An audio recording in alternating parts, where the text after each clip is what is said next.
Naiz irratian, bigarren kafea.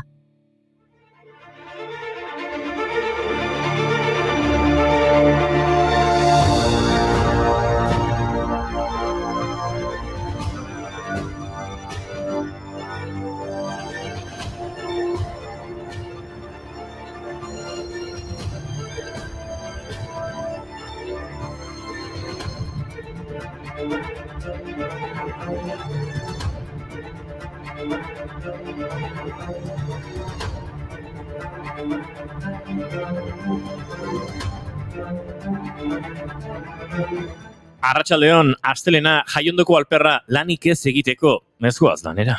Good afternoon, Inigo. Alperkeria baino gehiago duzula esango nukenik, Jetlaga eta hori guztia dena ondo? Bueno, nahiko. Entzulek nik esango nuke zure falta sumatu dutela, baina ez dakitzuk irratiaren falta sentitu dezun. Juna, ez alduzu bere aurpegia ikusten irratira itzultzeko irrikaren sukarrak zoraturik dago mutiko hau. Poliki, poliki, itzuliko naizu gana berriz asmatzeko.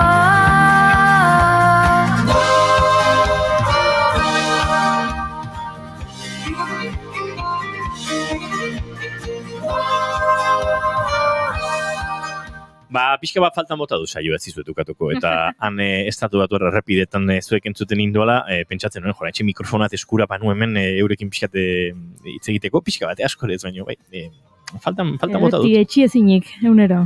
Etxiezinik. Etxiezinik. Bai.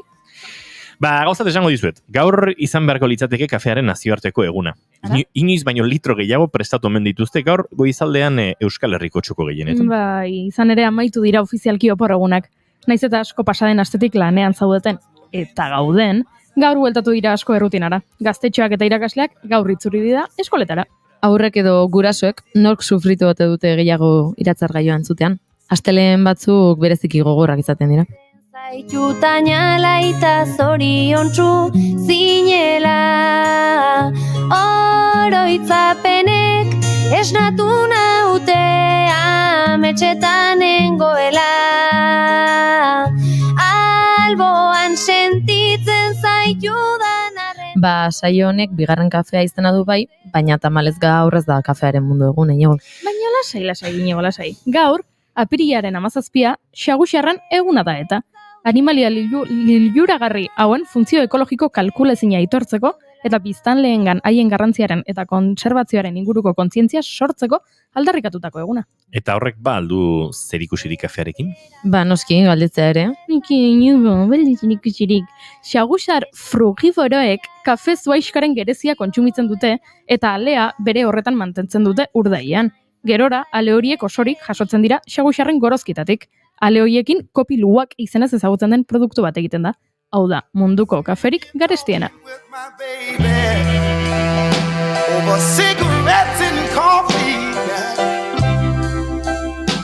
And to tell you that, dog, I've been so satisfied.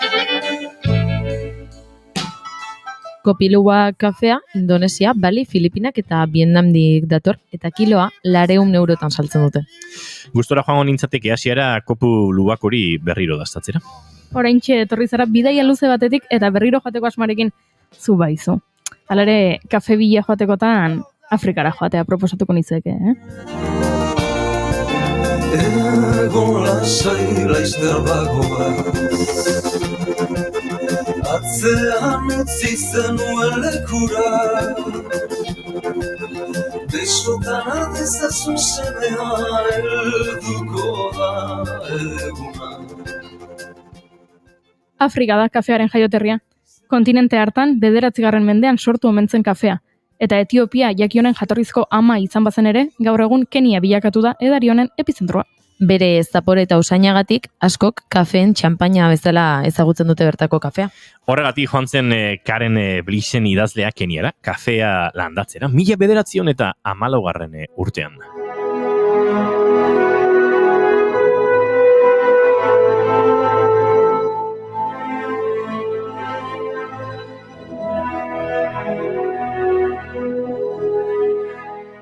Gaurko egunez jaio zen Karen Blixen 1885 Danimarkan, 1914 Keniara joan zen bere senarrarekin kafea landatzera, eta han geratu zen dibortziatu ondoren 1931 arte. Horrek idazleari bere bi pasio handiak ezagutzeko aukera eman zion. Dennis Flish Hatton abenturazale ingelesa eta Afrika. Blixentzat beti askatasuna eta arraza eta genero desberdintasuneko izakiekiko harreman afektiboa irudikatuko zituena. Dennis Finch Hattonekin izan zuen harremanak inspiratu zuen Afrikako memoriak film ospetsua, 85koa. Sidney Pollackek zuzendu eta Robert Redford eta Meryl Streepek antzeztu zutena.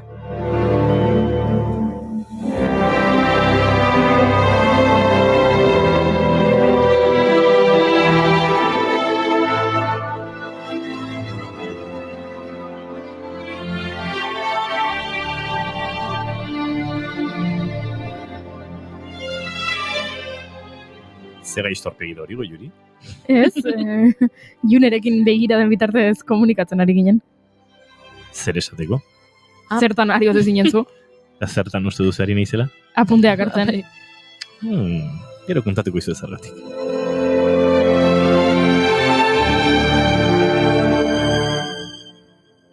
Asiara kopiluak dastatzera, Afrikara kafeen xampainaz gozatzera, ez da plantxarra. Baina munduko kaferiko isuena ez aldago ba Kolonbian. Ez dakit, hori eztabaidatzekoa da, baina batzuen uste zala izango da. Horregatik kafea landatzea herrialdeko motor ekonomietako bat bihurtu da azken urteotan. Kolonbiar bati galdetzen badiozu, arrotasunez esango dizu bere herrialdea erreferentea dela kafegintzan. Eta gaurko egunez hiltzen kafearekin harreman estua duen kolonbiar bat, Gabriel García Márquez Gabo, 2014ko aprilaren 14ean zendu zen. Y revela cada suspiro de leña.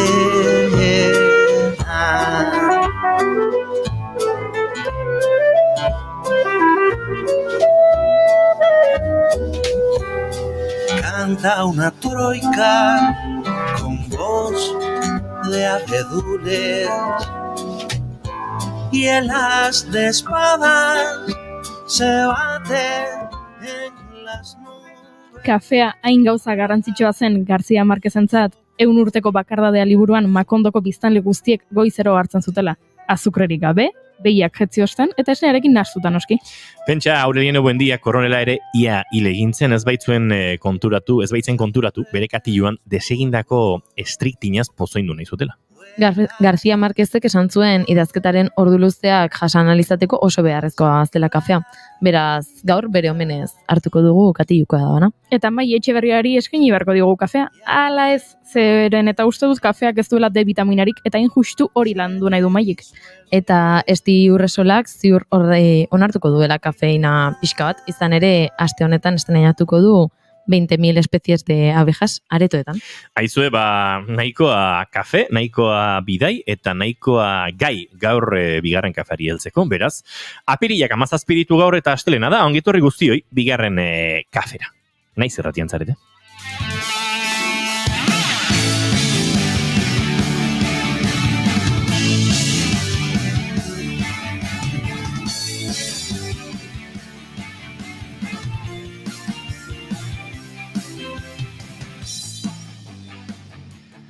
Zuekin June Romatet Ibarguren, arratsaldeon June. Atxaldeon. Zuekin Goiuri Ezeiza Arandia, arratsaldeon. Arratsaldeon. Eta izketan ari zaizuena, Iñigo Asensio Lurbide gaur bigarren kafeak 500 eta 77 garrena du. Apirilak 17, arratsaldeak 4 eta 15 minutu izango ditu 7 segundu barru, baina gu ezkara 7, 3 gara. Asko jota 4 laister, eta gero gehiago, baina urrengo bi orduak zuekin igarotzeko pres gaude hemen formato txiki zein handian. Ongi etorri guztioi, naiz irratira, bigarren kafera.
Bezela gona musika, zaratatxu eta guantazina. Txakurra zauka dabil, nospait isilduko da. Telefonaren txirrinak, goizero esnatzen nau. Burbuxa baten barruan, bizi nahiko nuke. Atzoko gogorrak, gortzak buskatzeko moduan. Benetan nazka ematen dit, kutxako kola luzeak. Gaina bat edango nuke, baina medikuak galerazi dit. Itxasoaren zabelean, bizi nahiko nuke. Zein-atiko, folkarola, bezitzak atzela. Juno Romatet, zein da zure maite dut, Ba, nire gaurko maite duta dago lotuta pixkat, maite ez den zerbaitekin, eta da, ez den maite, jendeak deitzen dizunean etxera, propaganda saltzera edo bazkaltzen ari zaren momentuan deitzen dizutenean, mesedez inkesta hau erantzungo zenuke. Eta, claro, nik momentu horietan askotan, hartzen ez galdetzen, ez diot ulertzen, barkatu zizut ulertzen, euskeraz erantzuteko, baina horrekoan pasazitzaidan, hasieratik euskeraz hitz egiten ari zitzaidala pertsona, eta nik bazkaldu nahi nuen, eta enekien oso ondo nola atera hortik, eta nire modu edo izan zen barkatu adin txikikoa naiz, eta etxean bakarrik nago. Oh, gezurra! Noski, nik ez baldin badut erantzun nahi, iritsi da puntu bat hori esaten detena, ez? Barkatu adin txikikoa naiz, eta etxean bakarrik nago, eta ez dakit gurasoak noiz iritsiko dien. Eta orduan zuzenean kolgatzen dute, eta maite dut truko hori. Nire lagun batek erabiltzen zuen, barkatu, andamioan harrapatzen lauzu gainera lotu gabe, eta jefeak ikusten banau telefonoz, kriston problema okiko, eta jendeak askar batean uste zionpakean. Nobeto sentitu nahian, zein-atiko gartzelan, bizi nahiko nuke. Eta zure maite dutago juri zein da? Ba, begira, nuke nahi ura hunditan sartu, baina azken egunetan jakingo dezuenez, memoriaren erabilera guztiz elektoralista egitea erabaki dute alderdi batzuek.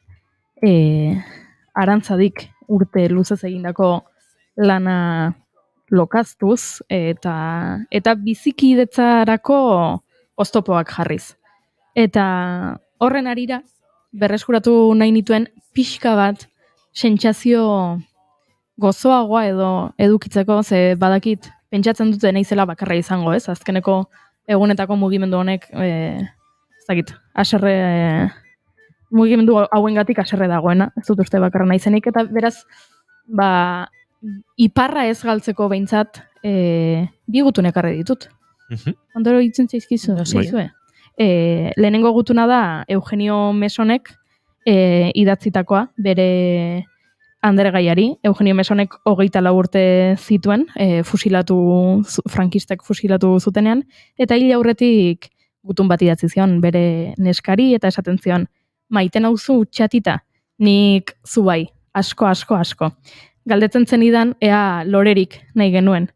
Bai, mesedez, eraman itzazu loreak, gure gorpuak egongo diren hobi komunera.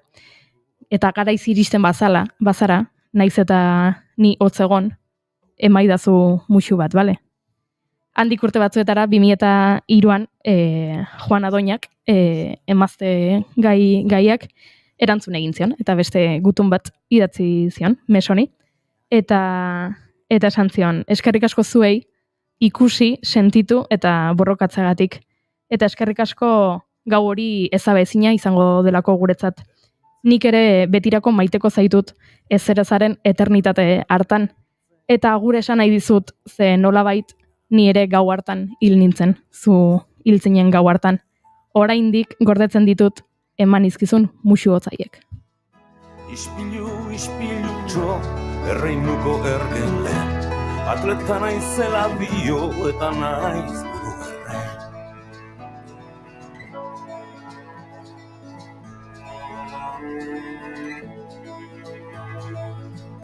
Berdinak eta lauak zango biko ispilu.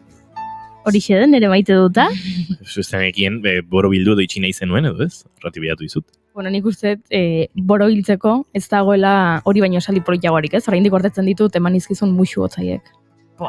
Ispiluak diztira, omen bere bertute, bi ispiluk parez zer isladatzen du. Baina bai, borobildu nahi dut. Erabiltzen duzunean memoria, helburu elektrolistekin ari zehalako horrelako jendearen bizitza eta horrelako jendearen memoria zapuzten.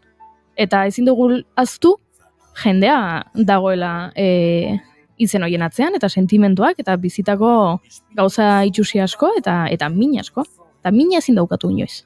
Erdian arrapatuta zurrupatuko zaio, ispilu erreinuko ergelen, atleta naizela bio eta naiz buru. Banikenek arren maite dutik eta sarreran zehar, sarrera berak inspiratu dizkit olako unetxo batzuk, bai? Aipatu dituzue xagusarrak, hain garrantzitsu kafea egiteko eta burura etorri zait, ziurrenik azken 2 aste hauetan atzerrean egon izelako leku asko ikusten, oso bidai bizi izan da, estatu batuetan zehar, 2200 kilometro, New Orleansetik Chicagora, zenbat une, zenbat momentu, zenbat zeru, zenbat ilunabar, leku ezberdinetan, eta gogoratu dute, Australian Blue Mountains inguruan, Sydneytik 300 kilometro hego mendebaldera, Nepean Riverren ikusitako ilunabar batean milaka eta milaka xagusar nola hasi ziren egan. Bagenekin gertatzen zela, eta zai izan ginen, Maialen Txorrauten inguruko dokumental bat grabatzen ari nintzen, beldurretan arraunean, eta sekuentzia hori erabili genuen ondoren dokumentalean bertan, beraz inork ikusi badu ikusi ditu, YouTubeen ere egongo dira milaka bideoz, Nepean River xagusar ingelesez nola? Bat, lehor. Basque Team. Bai, bat bastimekoa da, Maialen Txorrat, bai, antxe zebiela. Eta topatuko dituzu, baina ikusgarria da. Eta irudioiek etorri zaite, aipatu duzunean kafea Afrikan jaio zela, eta Etiopian, gero Keniara joan zela, antxe Etiopian nengoela gonbidatu ninduten kafe zeremonia batera, eta da, mundu arabiarrak edo, te kultura daukaten herrialde asko, baina batez ere musulmandarrek gehiago egiten duten tearen zeremonia horren antzeko zeremonia, baino kafearekin egindakoa, eta gogoan dut pertsona nola prestatu zuen ikatza, poliki egur txiki batzuk errez, ondoren ikatz horrekin nola joan zen berotzen, ondoren kafea egingo zuen ontzia, eta etorri zaite oroitzapen hori ere burura. Aipatu duzu Kolombia, uste dut kafezalen artean, Kolombia kaso ez dela kafe honena egiten duena, baina bai da kafe gehien egiten duena, eta kafearen erdigunez, eta horrek arrotasun asko dute kafearekin, eta gogoan izan dute zan kafetaletan Pereira inguruan egon nintzanekoa, ez dakit, García Márquez aipatu duzu, eta etorri zain gabe Makondo burura, eta Makondori abesti bat egin nion, bidaiatzeak une pilo bat ekartzen ditu burura, baina gaur nire maite duta da etxerako itzulera. Miguel Ángel Jiménez zinema zuzendariak egin zuen, Donostiako zinemaldian duela 7 urte estrenatu zen Txaika pelikula, Kazajo Espainiar produkzioko pelikula bat, eta azken esaldia pelikula horretan da badagoela jendea bizitza osoa pasatzen duena, munduan leku baten bila, eta badagoela jendea inoiz ez duena topatzen, ez? Eta... 7 urte esan eso. Zema pasaia gehiago 10? 11 urte. Oso pelikula gomendagarria eta oso arrakasta gutxi izan zuena. Musika banda Pascal Geinek, Xavier Zeberiok eta bar egin zuten, beraz, ekoizpena Gasteizen oinarritu zen, eta, asko du euskaldunetik pelikula horrek, naiz eta paisaia guztia, hori Kazajstan eta inguru horietan grabatuta dagoen, baina azken esaldi horrek, hortxe zegoen maite dutaren muina, askotan bidaiatzeakoan topatu dut jende asko, leku horren bila da bilena, ez? Munduan leku hori topatu nahian, eta pelikula horren azken esaldiak dion bezala, badago jendea inoiz leku hori topatzen ez duena, eta niri, hau askotan esan dut ez, etxera itzultzeak beti konfirmatzen dit, bidaiatzea asko gustatzen zaidala, asko gozatu dudala mundutik barrena, baina etxerako buelta hortan zentzu hartzen dio dela bidaiari, eta etxean toki bat eukitzi hori, oso gauza ederra iruditzen zaidala. Eta hori da nire gaurko maite dut.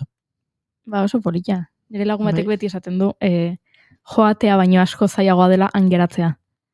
Eta Euskal Herritik kanpo bizi delako, eta horrek sortzen dizkiolako, ez dakit, barne zalantzak eta min txiki eta zauri txiki batzuk. Eta egia da, bueltatzea da onena. Que ha fet vida en 1000 ciutats, que ha dormit en llocs que feien feredat i que tu, mare, mai haguessis aprovat. Diu que està content, que tot va bé. Diu que està content, que tot va bé. Hi ha com unes coordenades. Diu que us ho ensenyi, que us ho posi al Google Maps. I diu que un dia de passada va fer nit en un poble i que s'hi va acabar quedant. Que és des d'aquí, des d'on escriu, que és des d'aquí, des d'on escriu. Diu que té una casa lluny de tot i un 4x4, i quan baixa al poble a omplir el rebost, sabeu què li passa? Que el despatxa un avi que li fa pensar en algú, que li fa pensar en algú. Estimat noies i dones, diu que més d'una li va fer perdre el nord, però diu que amb aquestes coses ja se sap. Quan menys t'ho esperes és quan tens un cop de sort, i que estan bé, que els hi va bé. Eta bidaiatzea eta etxera itzultzearen inguruko osnarketa horretan kantu hau ere apropos. Abesten harina Andrea Motis da, Luciana o els Camps de Coto, hau, Els Amics de les Arts taldearen kantuaren moldaketa bada, baina uste dute, jazzian eta bluesian diarduen abeslari zoragarri honen ahotsean zentzu asko hartzen duela, ez? Luciana edo etxetik gertuago, Kataluniatik gertuago geratzen den leku hori, beraz kantonekin egingo ditugu hurrengo minutuak. Baina txatean maite dut bat dago eta ez dugu irakurri. Ara! Irakurri. Nere gaurko maite duta da atzoko buelta polita. Izaskun menditik egin nuen ze polita naturan. Eta ostiralean gainera ze ona Iñaki Lasa elkarrizketatu nuen oso erresa izan zen bera biluztea. Ze zentzutan biluztu zenuen Iñaki Lasa? Nik hori jakin nahi dute, Kontatu. Zertan ibili zineten ba, biluzik. Lasa eta zo, kontatu. Però que amb el temps que ho cura tot s'anirà posant a lloc.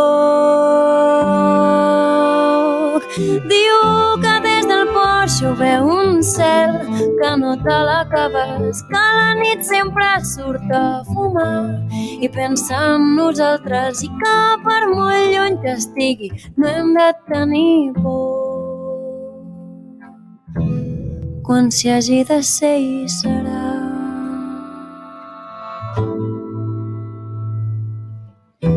Quan s'hi hagi de ser hi serà. Diu que un dia hi hem d'anar, que l'avisem amb temps, però que té llits de sobres. Diu que un dia hi hem d'anar, que l'avisem amb temps, però que té llits de sobres. Diu que un dia hi hem d'anar, que l'avisem amb temps, però que té llits de sobres. Diu que un dia hi hem d'anar, que l'avisem amb temps, però que té llits de sobres.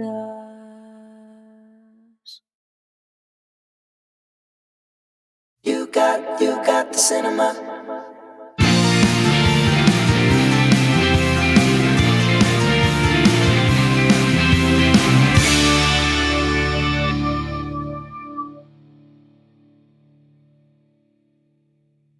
Emaiozu bigarren aukera bat egunari. Naiz irratian, bigarren kafea.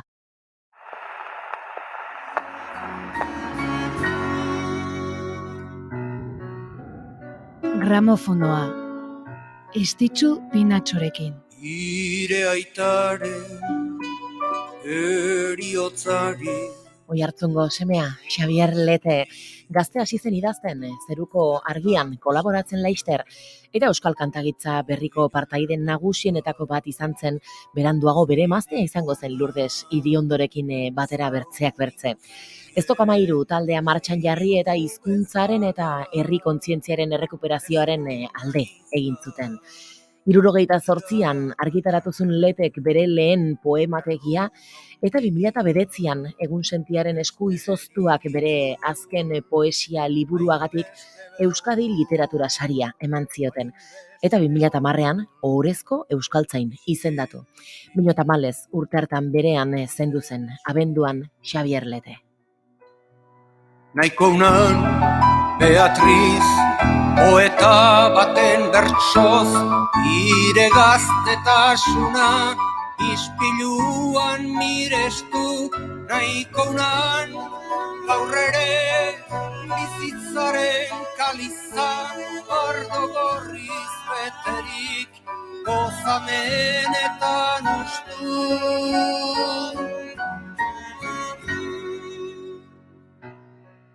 Jada entzungai duzue Gramofonoaren azken saioa.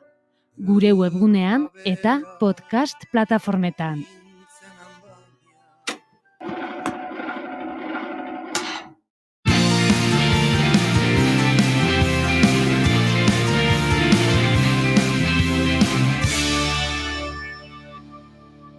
Keep calm and bigarren kafea.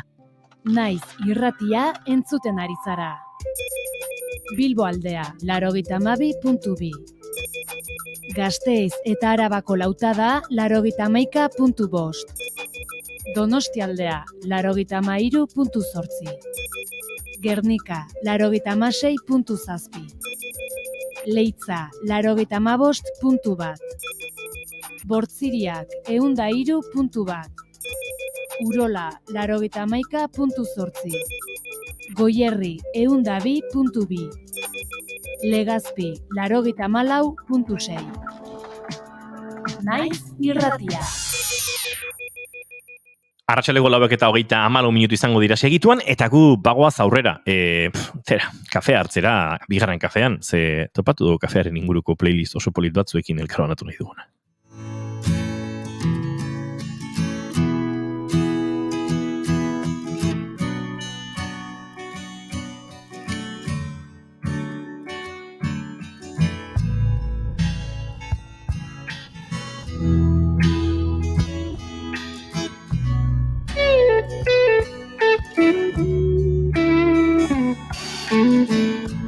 Give me a sign, give me a lift,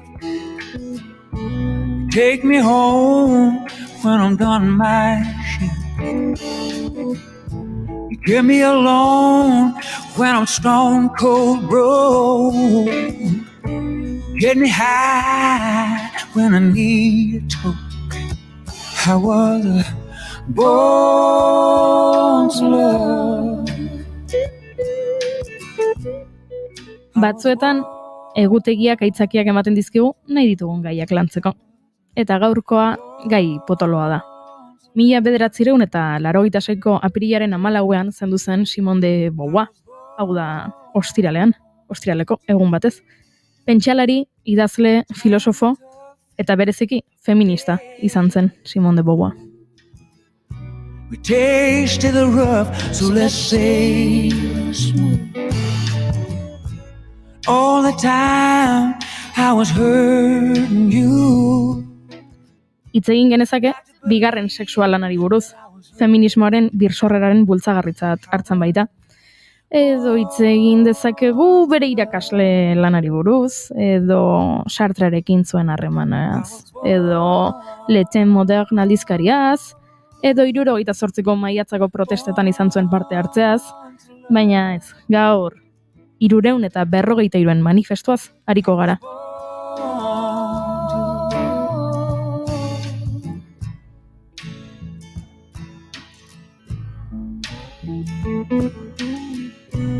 You're the only one I can talk. 1971ko apirilaren 5ean, Le Nouvel Observateur aldizkari frantsesak 353 manifestua testu argitaratu zen. 353 emakume frantziarrek ausardiaz publikoki kontatu zuten haurdunaldia etetea erabaki zutela. Ausardiaz diot, espetxe zigorrera arriskatu zirelako.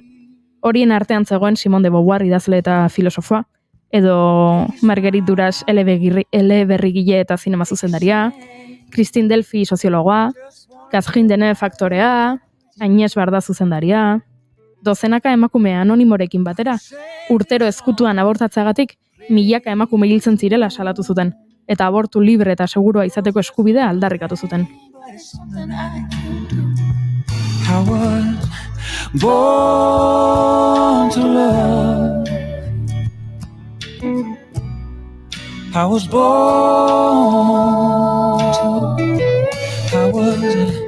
born to love.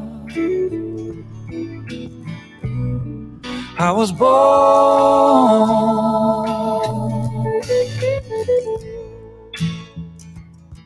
Seinalatu egin zituzten, exhibizionismoa egotzi zieten, eta sinatzaile batzuei familiak hitz egiteari utzi zieten. Beste batzuek aldiz lana galdu zuten. Charlie Hebdo aldizkari satirikoak, bai, Charlie Hebdo, 2015ko Traola Je suis Charlie mugimenduko aldizkariak, honela bataiatu zuen bere manifestua. Le 343e salop, hau da, 353 emagalduak. Hala ere, emakume ausartak izan ziren, abortuari buruzko isiltasuna hautsi zutenak. Ondorioak gora bera.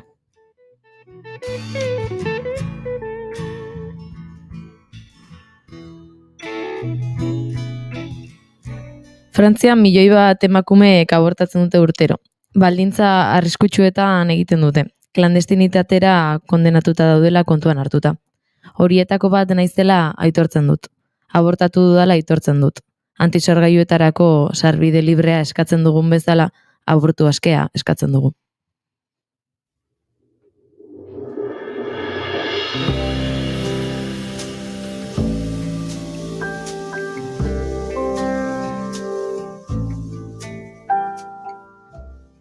Horiek dira Simone de Beauvoirrek idatzitako testuaren lehen lerroak. Hitzak beste emakumeekin adostu zituen noski. Gehienak emakumeen askapenerako mugimendukoak, MLF zirenak. Talde hura urtebete lehenago aurkeztu zuten, ekintza gogoangarri batekin. Badakizu ez da, Parisko garaipenaren arkuan badagoela hilobi bat, soldadu ez ezagunaren hilobia. MLF taldeko emakumeak joan ziren hilobiaren aurrera, eta lore koroa bat jarri zuten, soldadu ez ezagunaren emaztearentzat. Izan ere, soldadu ez ezaguna bera baino ez ezagunagoa da, bere emaztea. Come away where they can't tempt us with their lies. And I wanna walk with you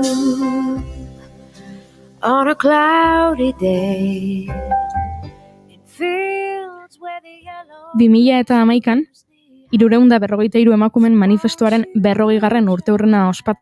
Beste 353 emakumek, tartean artistak, idazleak edo ekintzaileak, Diaio edo Vanessa Paradis bezalako emakumek, beste manifestu bat sinatu zuten, Liberazion aldizkarian, emakumen eta gizonen berdintasuna aldarrikatzeko. Bai buruetan, bai gertakarietan. 2021an Diaiok hausnartzen zuenez, borroka berean jarraitzen dugu, duela 50 urtetik. Emakumek askatasuna izan dezatela beren gorputzarekin, eskura izan dezatela inorkiritzia eman gabe edo epaitu gabe.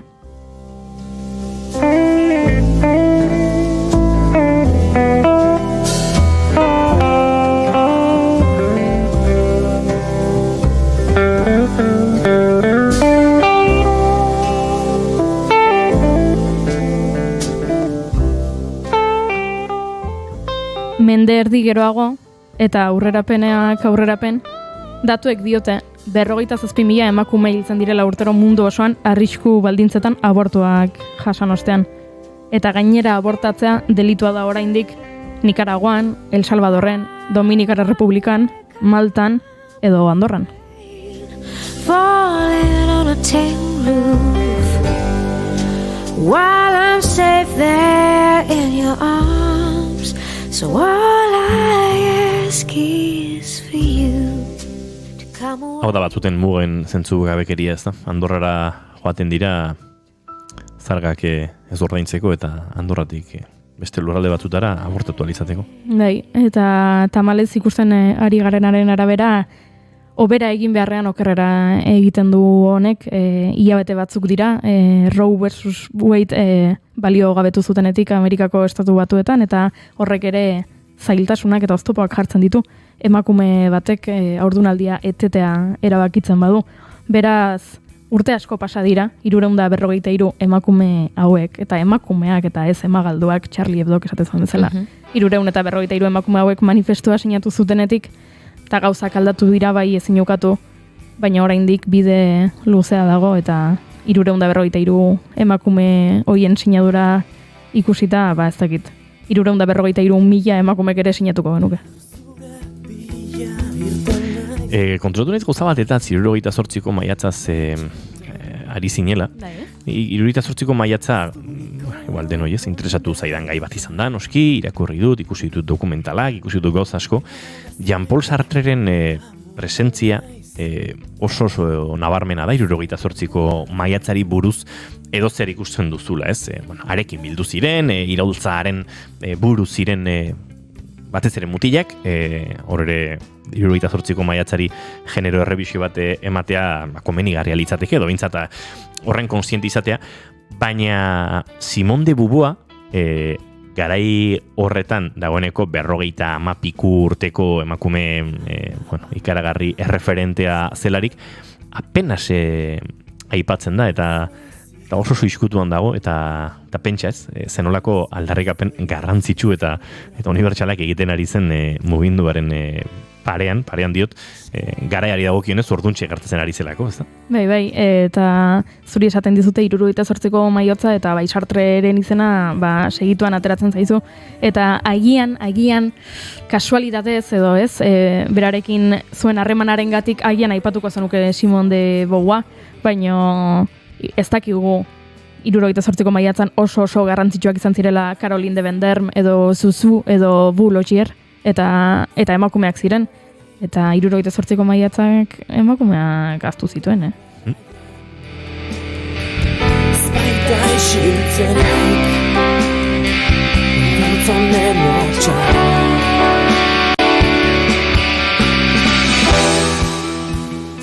Arratsaldeko 5:00 16 minutu geratzen direla, aurrera egingo dugu eta segituan gaur esango nuke Euskal Herria ia osoan nahiko egun eguzkitsu egin duela, edo behintzat ostarteak zabaldu direla, nahiko egun egokia da 20 minutu ordu erditxo eguzkitan egoteko, ezta?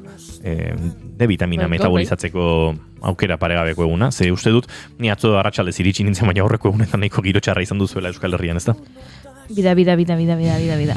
Nik larun batean etxetik atera, eta horrela norbaitek balde bat bota izan belitz bezala, horrela jaso nuen euria izan zen ez dakit ekumenikoa.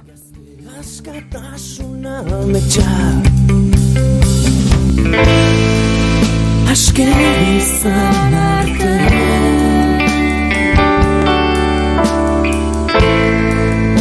Agian nitiko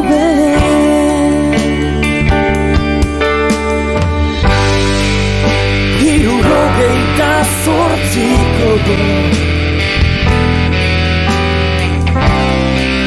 Maiatzan nahi zintuzket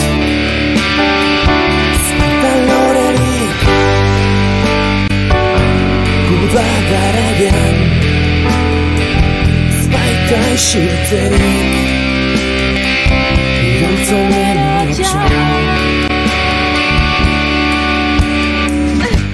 15 minutu beraz, arratsaleko 5:00 Goiurik barre egiten du, ez dakit zergatik, bueno, ondo esan da, badaki zergatik, baina ez dizugu kontatuko zergatik. Aurrera goaz, hemen bigarren kafean, aste santuak atzean utzi eta lanera itzultzeko garaia baita.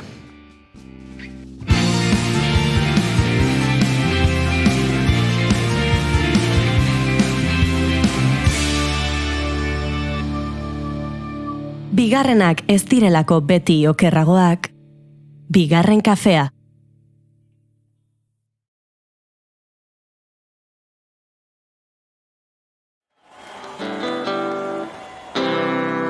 Roll me up and smoke me when I die.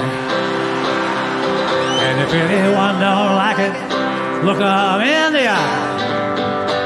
I didn't come here and I ain't leaving, so don't sit around and cry. Just roll me up and smoke me when I die. Now you won't see no sad and teary eyes. When I get my wings and it's my time to fly. All my friends tell them, there's a party, come on by. Come just roll me up and smoke me when I die. Hey.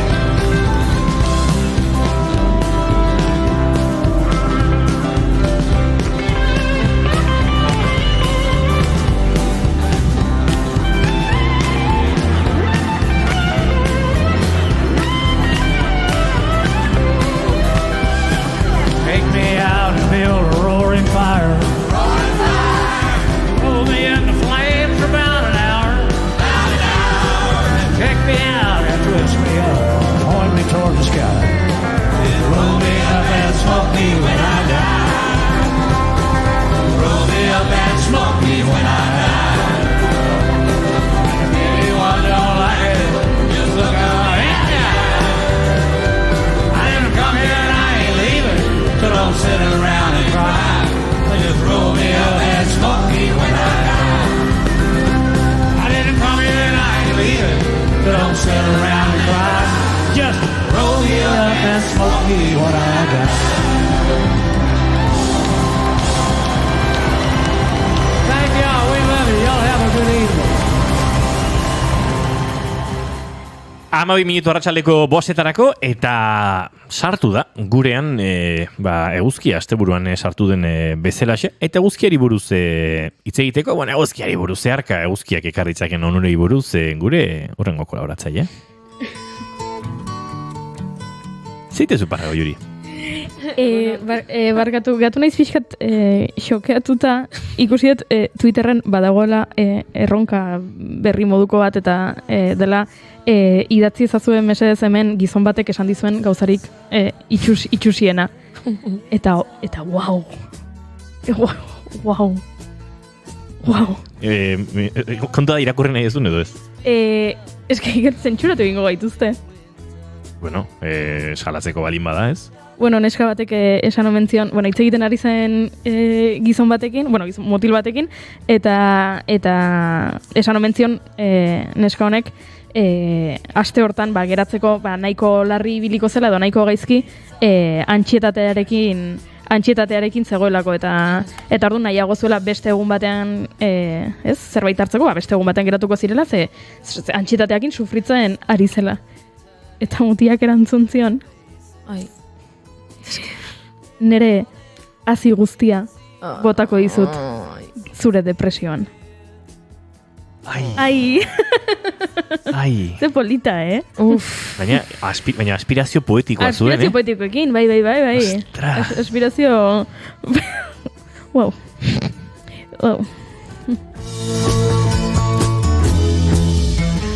Mai Etxeberriari ez dio galdetuko zer den gizon batek esan dion gozarik itxusiena, baina iniz irakurri diot Twitterren, bueno, izan dituela desiratu gabeko komentarioak bizitzan. Bai, uste ez dela inor liberatzen. Ez da? Bueno, gizonok liberatzea normalean. Hori da. Bai. Privilegioen zerrendan lehenengo tokietan guk ez dugula. Bai, eta norbaitek esan badizu zerbait itxusia, beste gizon bat izango zen gainera.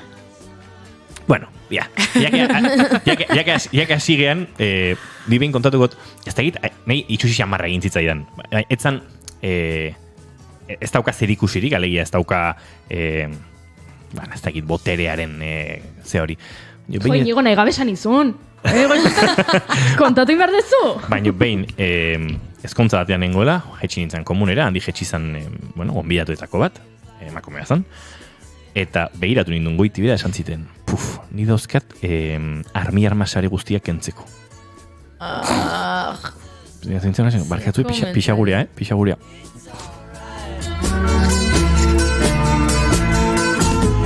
Esan behar da, Wow. Esan edut, gogorik izan bazan, usatu zan, komentarioarekin berarekin. Oso, esperientzia politak. Hilo musika. Jarri. Hau esan da, nahi bizizan behin gertatu zait horrelako bat, eta zuei maiztasun gehiagoarekin gertatzen zaizkizue, hau baino ofensiboagoak direnak. Hau zan pixkat, itxusiagola, pixkat lekuzkanpuko, baino. Bueno, eguzki pixkat hartuko dugu, beraz, giroa goxotzeko. Vale, perfecto. Bagoaz? Bai. Itxi eta kalera goaz? Inalambrikoa jartzen dugu. Eta maia kalera atera? Gauzat esan, askotan esaten dugu, egin behar dugula, tinez ez dugu egiten. Kaletik egin behar dugula erratxai bat, ez du egiten kaletik egia da. Bai. Bueno, erabaki genuen kaletik egin behar genuela duela urte bete korrikaren hasieran, amurriera joan ginen, eta sakura gozaparra da. Sango nuke. Bai. Karpaketa, etzien nahikoa, hortxi. Bale, orduan, hemen gehatuko gea badazpada ere, eta hitzekin hartuko dugu eguzkia. Bai, nik uste baietz, aurreratu dugun bezala, eguzkiaren onurari buruz, ez dakit oso ondo zeri buruz zita etorri den Mai Etxeberria, ni aterrizatu berritan nago, da esan didazue, bai, D vitamina eta eguzkia, hortxe nago. Listo.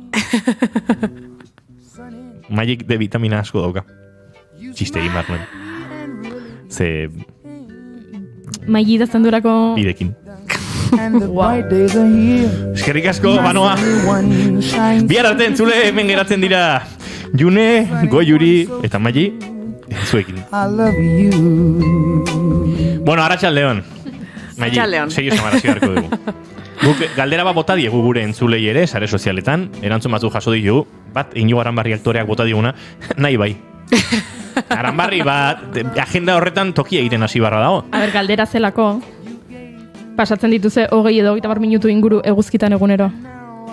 Bueno, batzutan eguzkiak ez ditu pasatzen gure aurrean, beste minutu, ez? Hori zaten arazoa. Egin marko genuke, ez dakit egon modan, hori ja aplikazioek esango dizu, ez? Zure geolokalizazioan, azken urtean, zenbat ordu izan dituzun eguzki esposizioarekin. Eta, Euskal Herrian, gutxi ere, ez? Baina asko ere ezakit baditu. Galdera egin dugu, eta jendearen, gure entzulen euneko 71ak erantzun du ez. Ez dela egoten, ez? 20 edo 30 minutu inguru eguzkitan egunero. Eguneko 29ak beraz baietz esan du, eta ez izot gezurrik esango sartu naiz kuskutxatzera zeinek esan duen baietz.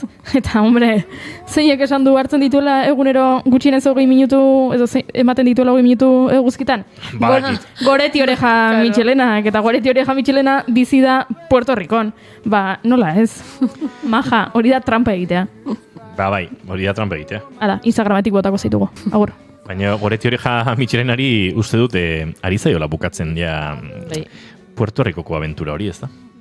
Torriko da, eguzkia ondo hartuta. Goretti Oreja Michelena, zenbat aste falta zeskizu eguzkitanan Puerto Ricon? Iritsiko da, Euskal Herrira udaran, hemen udaran, eguzki pixat izaten dugu.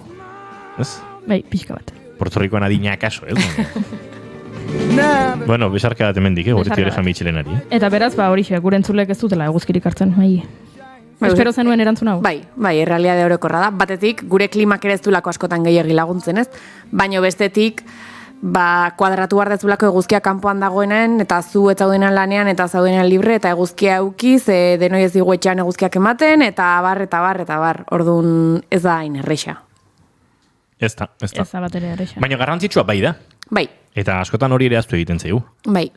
Bai, gaur horratikan D vitaminan inguruan hitz egiten ator, pixkat udaberriakin aurrea junala, eguzkiarek gehiago ikusten deulako guk, eta berak gu ere bai. D vitamina bat da, baino ez da vitamina bat. D vitamina ez da vitamina bat? Claro, eske nahi esan ziaten, eske D vitamina eguzkitik dator. Ta nik ez duen ulertzen, esatezu zer, espaziotik datorregan eta gero sartzen da gure gana. Wifia bezala. Hori da. Orduan, claro, D vitamina ez da vitamina bat, da hormona bat. Eta gure gorputzak dauka gaitasuna eguzkiaren argia hartuta izen oso arraroak medio D-vitamina sortzeko. Fotosintesia holakon bat. Hori da.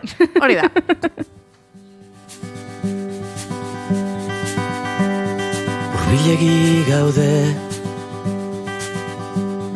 ez horretarako.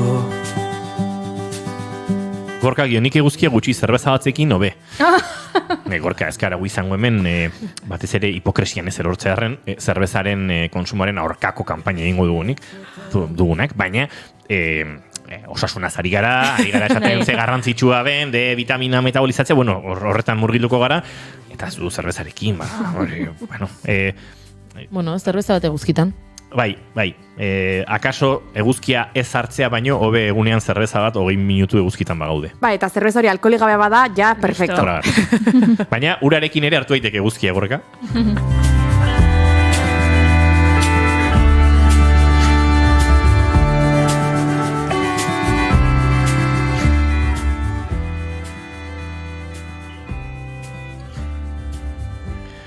Beraz, garagardorik gabe.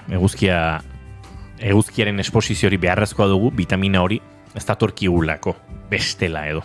Bueno, egia da berez, 3 iturri aukitzak egula, ez, D-vitaminanak. Lehendabizikoa badia elikagaiak, baino dia oso elikagai konkretuak, guztiak animali jatorrikoak, okerrez banago, eta azkeneko datuen arabera, jamarko genituzke egunean 8 litro esne, edo jamarko genituzke egunean 20 arrautz, D-vitaminara iristeko, beraz.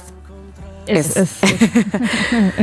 Bigarren aukera da suplementazioa, gaur egun geroz eta moda handiagoan jartzen nahi dana, eta 3. bada eguzkia, eta eguzkiaren bidez lortzen dugu behar dugun vitamina D-ren 80%. Beraz, bada garrantzitsua eguzkiarekiko harreman hori. Janezun modan dagoela, pentsa, Googleen bilatu D-vitamina, jakitearren, ze produktuk edo, ze jakik edo izan zezaketen, eta lehenengo 5 bilaketak dira marka ezberdinetako suplemento vitaminikoak.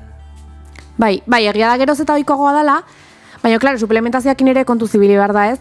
D-vitamina, vitaminak 2 multzotan sailkatzen dira, hidrosolugarriak eta liposolugarriak, ez? Hidrosolugarriekin gertatzen dena da, gorputzak beharrez duna pixaren bidez kanporatzen dula, aldiz liposolugarriekin ez, eta gehiegi hartuzkero gorputzean metatzen da eta efektu toksiko aukiezake. Orduan, kasu hortan, gomendioa beti izango da, analitiketan, begiratzea nola daukagun D-vitamina, spoiler, orokorrean, gutxi, eta hori eta gero ja erabakitzea suplementatzea. Egia da, hemen negu garaian eta eguzkiaren esposizio hori hainbeste ez danean, eta norberaren ordutegin arabera, zaila egiten denean, D-vitamina eskasia horren aurka, gehiagirik akaso ez daukagula egiteko, 20 arrautza egunero jatea bideagarri ez dela asumitzen badugu, ez da? Bai, eguzkia hartzeko momentuan, D-vitaminarekiko faktore diferentek eragiten dute, ez? Horietako batzuk dira ordua, obviamente ez da berdina goizeko 9 eguzkia hartzea, edo eguerdiko ordu bitan, latitudea, Puerto Ricon esan dezuen bezala, hobeto, azaleko pigmentazioa, zenbat eta azal ilunagoa orduan eta vitamina D gutxiago sintetizatuko dugu, kutsadura, airearen kutsadurak eragiten dulako argia guregana iristeko moduan, gure adina, eguzkitako krema, ez da azken urtetan egia da oso modan dagoela, eta noski jarraitu eguzkitako krema ematen, baino eguzkitako kremak murrizten du uste dut 95%an D-vitaminaren sintesia.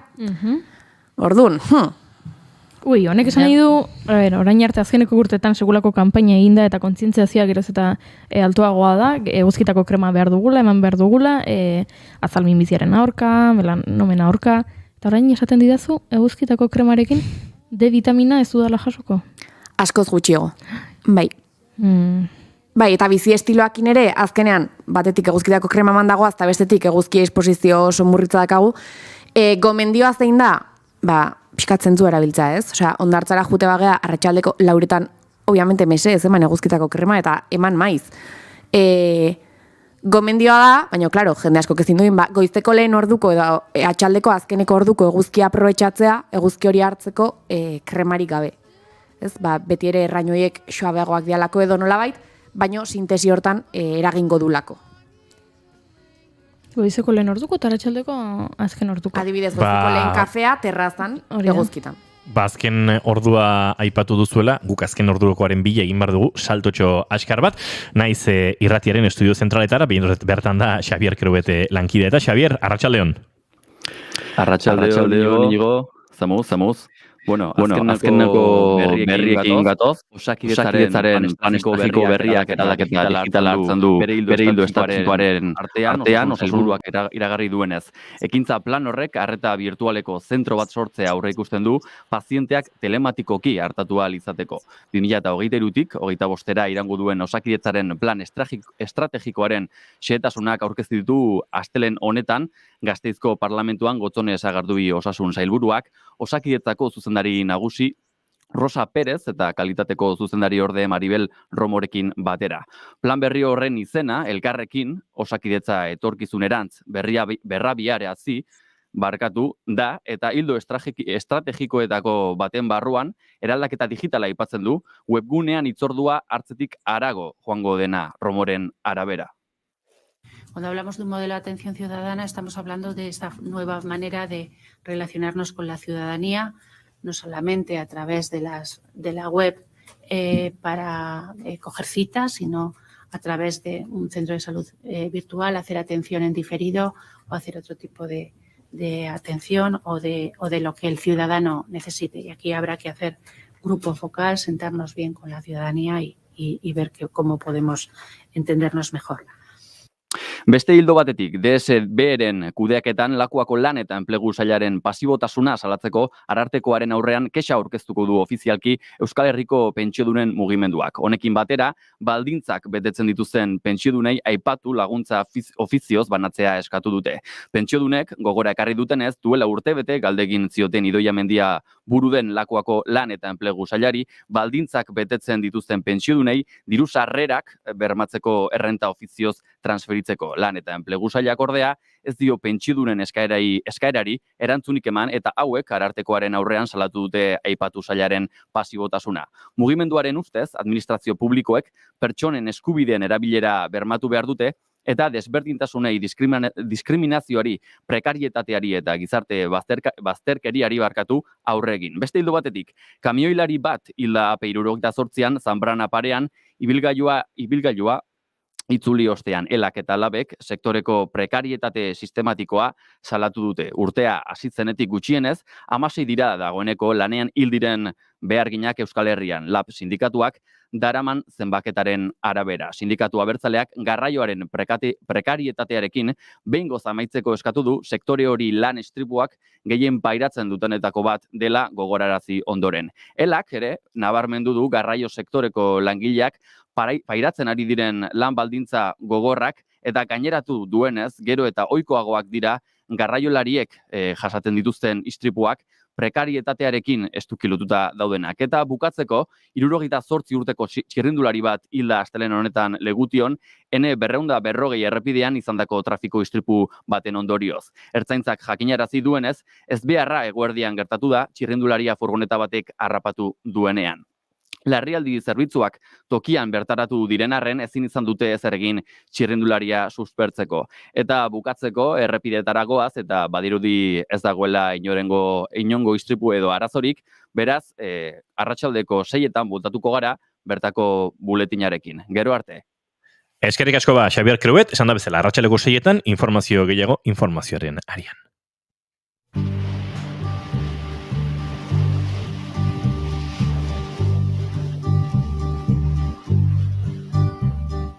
Sitting in the morning sun, I'll be sitting when the evening comes, watching the ships roll in, and then I'll watch them roll away. Arratsaldeko 5:05, Mai Etxeberriarekin ari gara D vitaminaren inguruan, eguzki esposizioaren inguruan, eta boletinera joan aurretik hortxe ginen, arratsaldeko 4etan eguzki bete-betean kremari gabe eguzki hartzea ez dela ideia ona, hori garbi utziko dugu, baina D vitaminaren metabolizazio horretarako bai behar dugula, ez? Esposizio zuzen hori bilatu, akaso eguzkia hain indartsua ez den ordutegi batzuetan, eta ez dakit, nolabait azala zainduz, naiz eta babesik emanez, ze horre de vitamina xurgatzeko gaitasun hori galdu egiten dugu edo, Mai. Hori da, bai. Eta oain gaina egunak luzatzen dijoaztinen neurrian, erreixagoa izango dugu, ez? Tartetxo bat topatzea, Hoxe, kafetxo bat hartzeko terraza batean, liburu batekin aldameneko parkera ateratzeko banku batean irakurtzea, edo olako tartetxoak topatzea egunero. Mendira buelta egiteare aukera ona da. Eta askotan, eguzki esposizio hortaz ari garen maili, ez daukagu zertan biluztu eta antxe ondartzaren erdi-erdian, Jesukristoren posizioan eguzkiari begira jarri beharrik, eguzkie giroan egote hutsarekin ere ari gara hori egiten. Bai, hori da. Aber, egia da gero, zenbat eta azal gehiago euki eguzkira begira, ez denbora, eta hor da esponentzial, matematikanen ez oso ona, baina, biderketak eta gauza horiek, ez? Osea, aurpegia bakarrik eukitza badugu guzkitan, 20 minutu agian ez dira nahikoak izango, aurpegia gehi besoak, gehi sorbaldak eukitza baitugu, igual bai. This dark my home. Now I'm just gonna sit at the dock of a bay, watching the tide. Ari gara nola xurgatu D-vitamina, baina aztertu egin barko du D-vitamina zergatik den hain garrantzitsua, Maili? Bai, D-vitamina nik usteet, askotan olako azalpenak ematen dianean, eta nik ere gaur hori egingo dut, ez? Funtziorik garrantzitsuen aipatuko dut, baina noski D-vitaminak funtzio askoz gehiago ditu. Baina, nagusiagia da, ezurrekin relazionatzen degula, ez zuzenki ezurretan eragiten duelako, baizik eta kaltzioaren xurgapenerako oso garrantzitsua dalako D-vitamina. Beraz, D-vitamina gabezia baldin badaukagu, kaltzio gabezia eduki dezakegu, eta kaltzio gabeziak osteoporosi batera eraman gaitzake, eta oraindik eta gehiago 50 urtetik gorako populazioan. Beraz, kontuan eduki behar da D-vitamina, baina kontuan eduki behar da horrekin batera, kaltzioa kontsumitzen ari gehala egunero. Eta hori, beti izan digute bai esnea, badaude iturri gehiago kaltzioa emango digutenak, baina presente eduki behar ditugu egunerokotasunean. Adibidez, idea bezala ekarri ditutenak dira, behi esnea bai, baina hortaz aparte gehien daukana sesamoa da, hosto berdeko berdurak, fritu lehorrak, lekaleren bat edo bai. To hear you knocking at my door, 'cause if I could see your face once more, I could die a happy man, I'm sure. When you said your last goodbye. Ez dira, segun eta ze elikadura ohituretan ohiko egiak, behi esnea, dagoeneko gure ditatik nahiko urrun dagoela askotan, gainera okerrez panaiz, esnearekin nastuta kaltzio xurgatze gaitasun hori ere murriztu, kafearekin nastuta murriztu egiten da, ez? Kaltzio. Kafearekin bai. Beraz, kafe esneak ez du balio kaltzio helburu horietarako, esne hori kontuan hartzekotan, sesamoa aipatu duzu, hosto berdeko berdurak, barazkiak, fritu lehorrak, lekaleak, galdetu beharko genioke jendeari bere dietan zenbat dauzkan. Bai, eta badaudela aukera gehiago, ez? Nik beti behintzat entzun dutena izan dela hartzeko esnea eta jogurrak eta nik adidezenekin sesamoak hainbesteko kaltzia zeukanik. Orduan badaudela aukera. Bai, eta sesamoa edozein plateretan gehitu genezaken. Hori da, errexea da. Zereala da sesamoa? Azia. Azia. Gehatu nahi zor pixkatu. Zatea. Beraz, hori, hosto berdeko barazkiak ere noski, horre aukera anitza daukagu, baina esaten dudana, ez? Segun zedietatan ez daude hain presente. Ez da ez dira barazkirik gustokoenak ere. Ez da egite, hosto berdeko barazki izan liteke letxuga, aza, espinakak, azelgak. Bai, igual, berdura gorrotagarrienak izan daitezkenak justo, ez? Gizarte honetan, mintzat. Bai, hosto berdeko berdurak dira. Nik uste dut jendea. Barazki jale txarrarentzat, jale txarrarentzat, bai izango direla, ez? Zerbak, zia zerbak, eta... Bai, baliteke. Eta hemendik esatea, barazki, orokorrean barazkiak, baina barazki berdeak batez ere ez diala zertan jan modu aspergarri batean, milaka modu daudela, inditzak ez duela gratinatuta gaztarekin labean, eta supergoixoa gelditzen da, eta jaten aizeala, orduan, topatzeko zuen errezeta gustokoenak, egongo da moduren bat gustatuko zaizuna. Bai, duela gutxi, ez dut gogoan izan goraintxe, ze hosto berdezan, etzan gure barazki autoktonoetan kokatzekoa esango nuke, baina lagun batek egiten du erosi merkatuan, eta gero labean jarri. Oso goxo geratzen da. Kalea.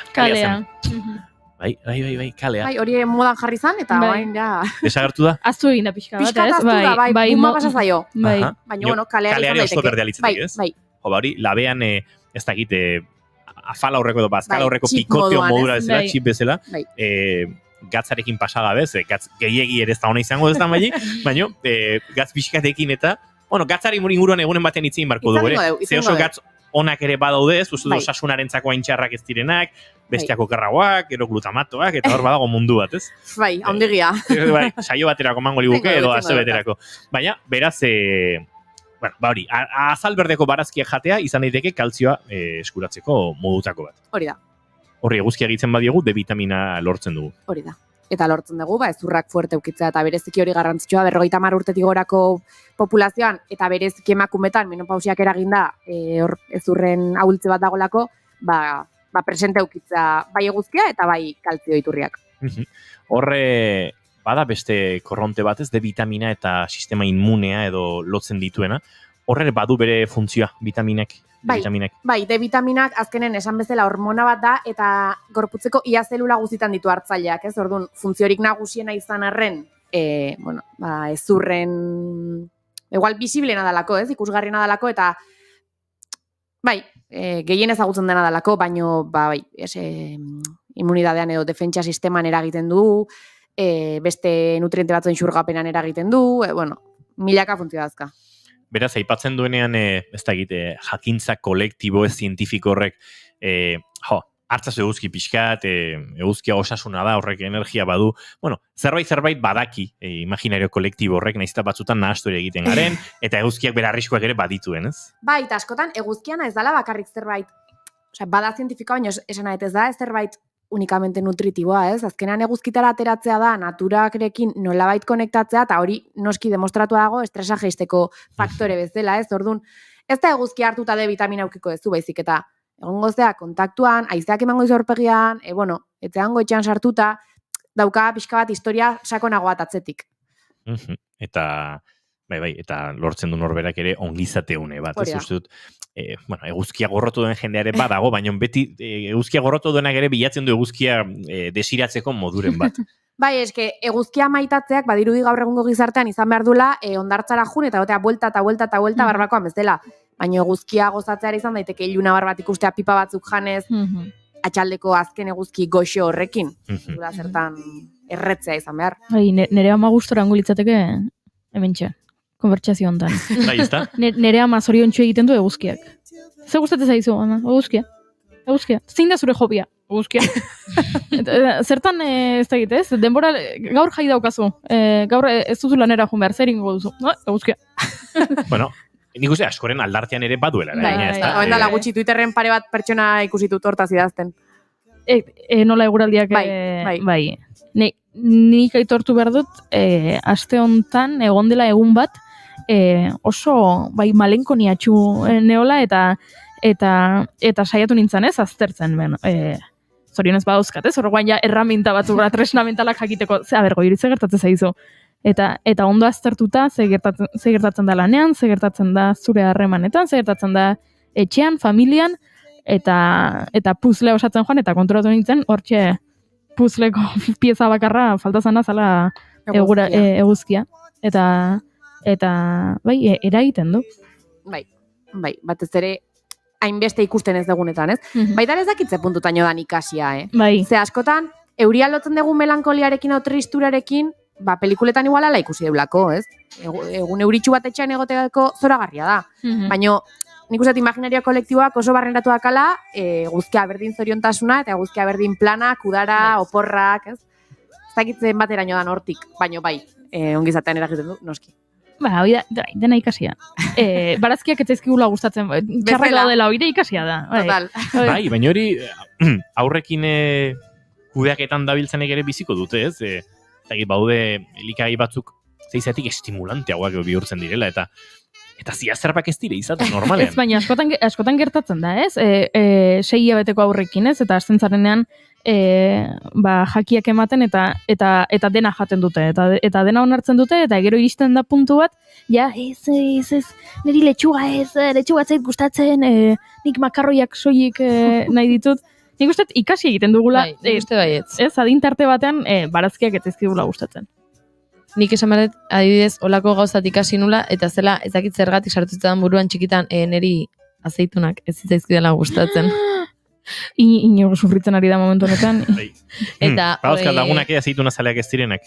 Neria izan zen txorakeria sartu zitzaidan buruan, ez? Hortik pare bat urtetara kontratu nintzen. Izan zela, norbaitek entzungo nun norbait hori esaten inguruan, eta sartu zitzaidan buruan.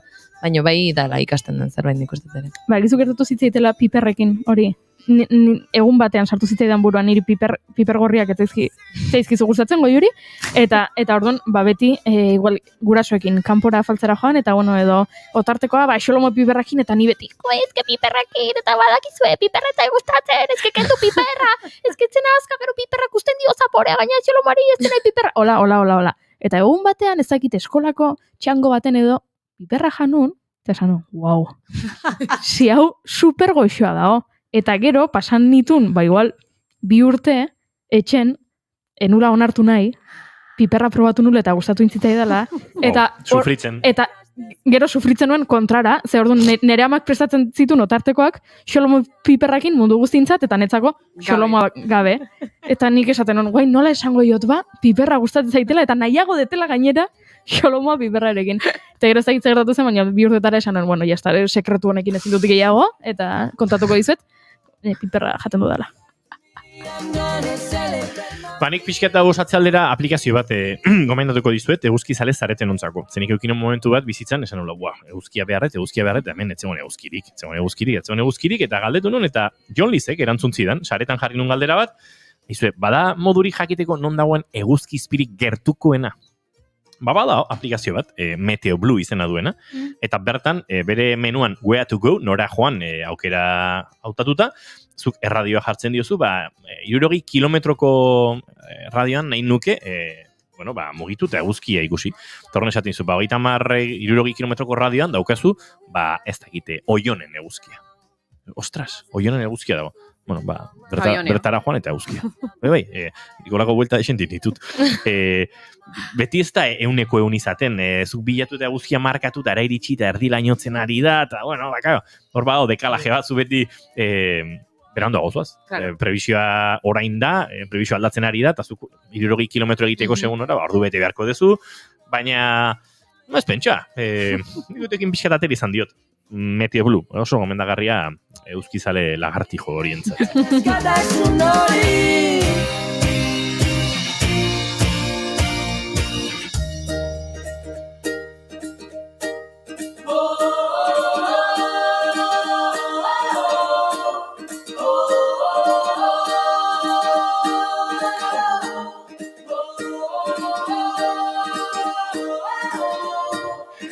Hementxe nogenen itzuli neri, uda giroa pixka bat gurean txertatuz gabiltzala, D-vitaminaren metabolizaziorako eta oso garrantzitsua delako eguzkia, baina ari gara, D-vitamina zertarako den interesgarria, zertarako den beharrezkoa gure osasunari dagokionez maili, eta ipatu ditugunetaz gain ere, bada beste, alorren bat kontuan hartu behar duguna.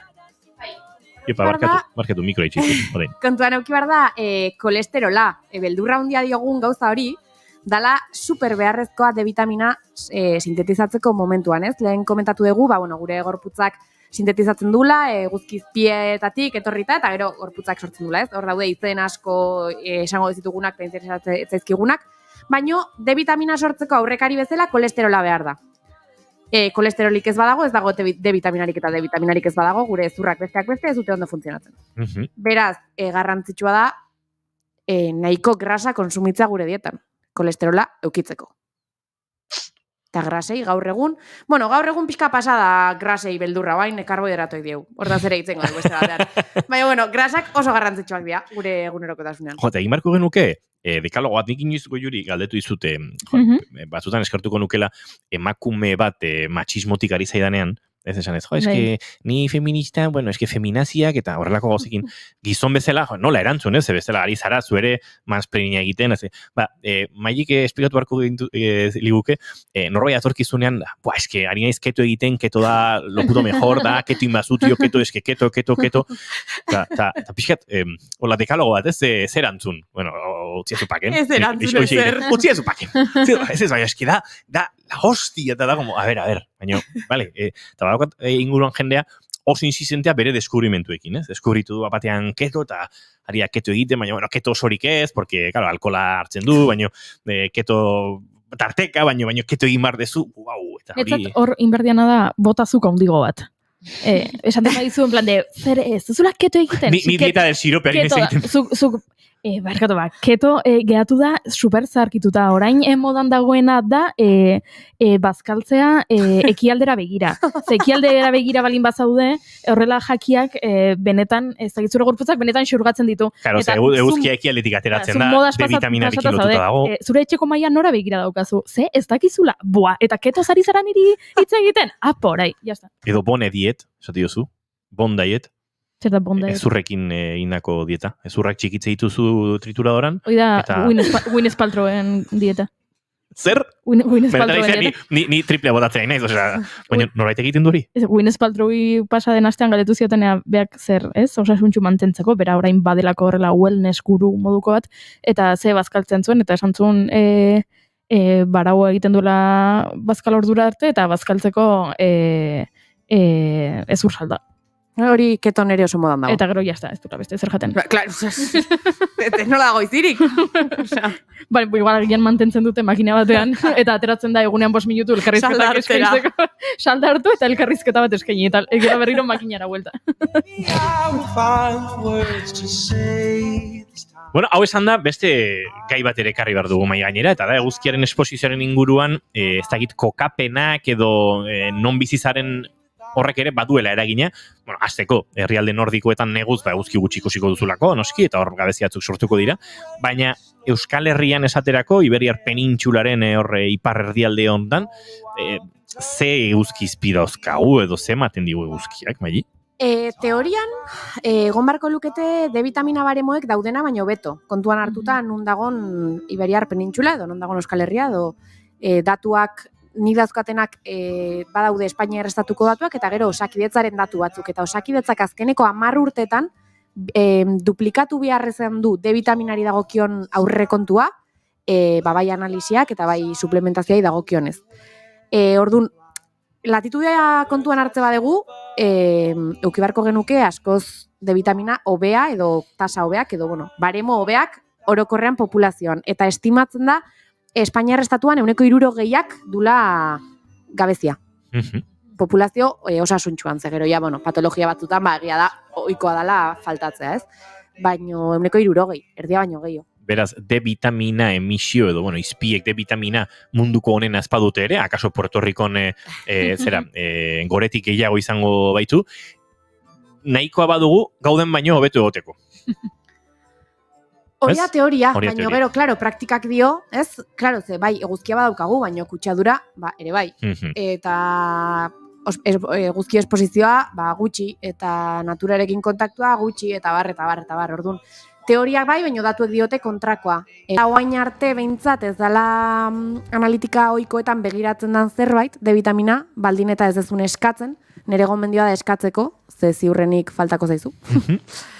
Eskatuzkero inungo arazorik gabe behiratzen dute, ez aipatu etenagatik, ez da komeni suplementatzea jakin gabe toksizia batea iritsi gaitezkelako, beraz analitikan konprobatu falta zaizula eta gero ja suplementatu.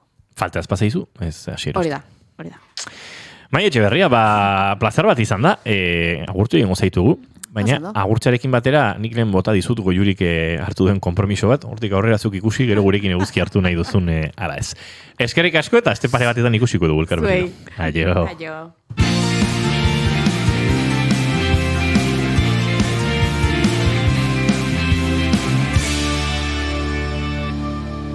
Bigarrenak ez direlako beti okerragoak, bigarren kafea. Itxaso eta kolatuak sentitu ditu txalupa zaharrian. Orain hemen gaude mozkorturik abesten, kantauriko kaitxiki honetako txokoiun batian. Karibeko gardenetan zanga, Terranoban azurrak dardarka, itxas milak asko baina ez naiz iritsi, itxasoa eta zerua batzen zire marraotara. Ez aldakizu arnasa falta zaidala. Euskal Herriak 7 probintzia dituela azpimarratzen dugu beti, baina 8. bat ere badago munduan zehar dagoen probintzia. Beti entzun izan dugu bere garaian pertsona askok migratu behar izan zutela, eta gaur egun euskarak baditu bere txokoak Argentinan, Japonen, Mexikon edo eta Ameriketako estatu batuetan adibidez. Eta Wyomingo Rock Springs herrian ere badu bere tokia, gure herriko hizkuntza eta kulturak ere.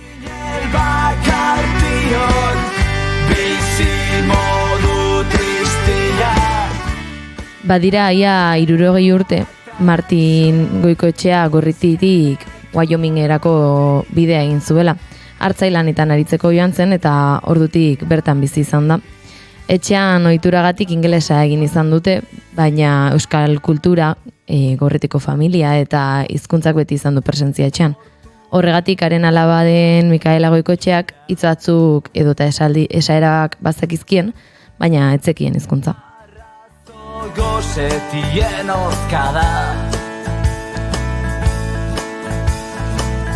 lapurtutako bihotzatik txikiak, dauzkat itxaslabari junet ozeano azpiak. Jakin mina handitu zitzaion duela urte batzuk eta beraz hizkuntza ikasteko Euskal Herrira etorri eta barnetegi batean izen ematea erabaki zuen.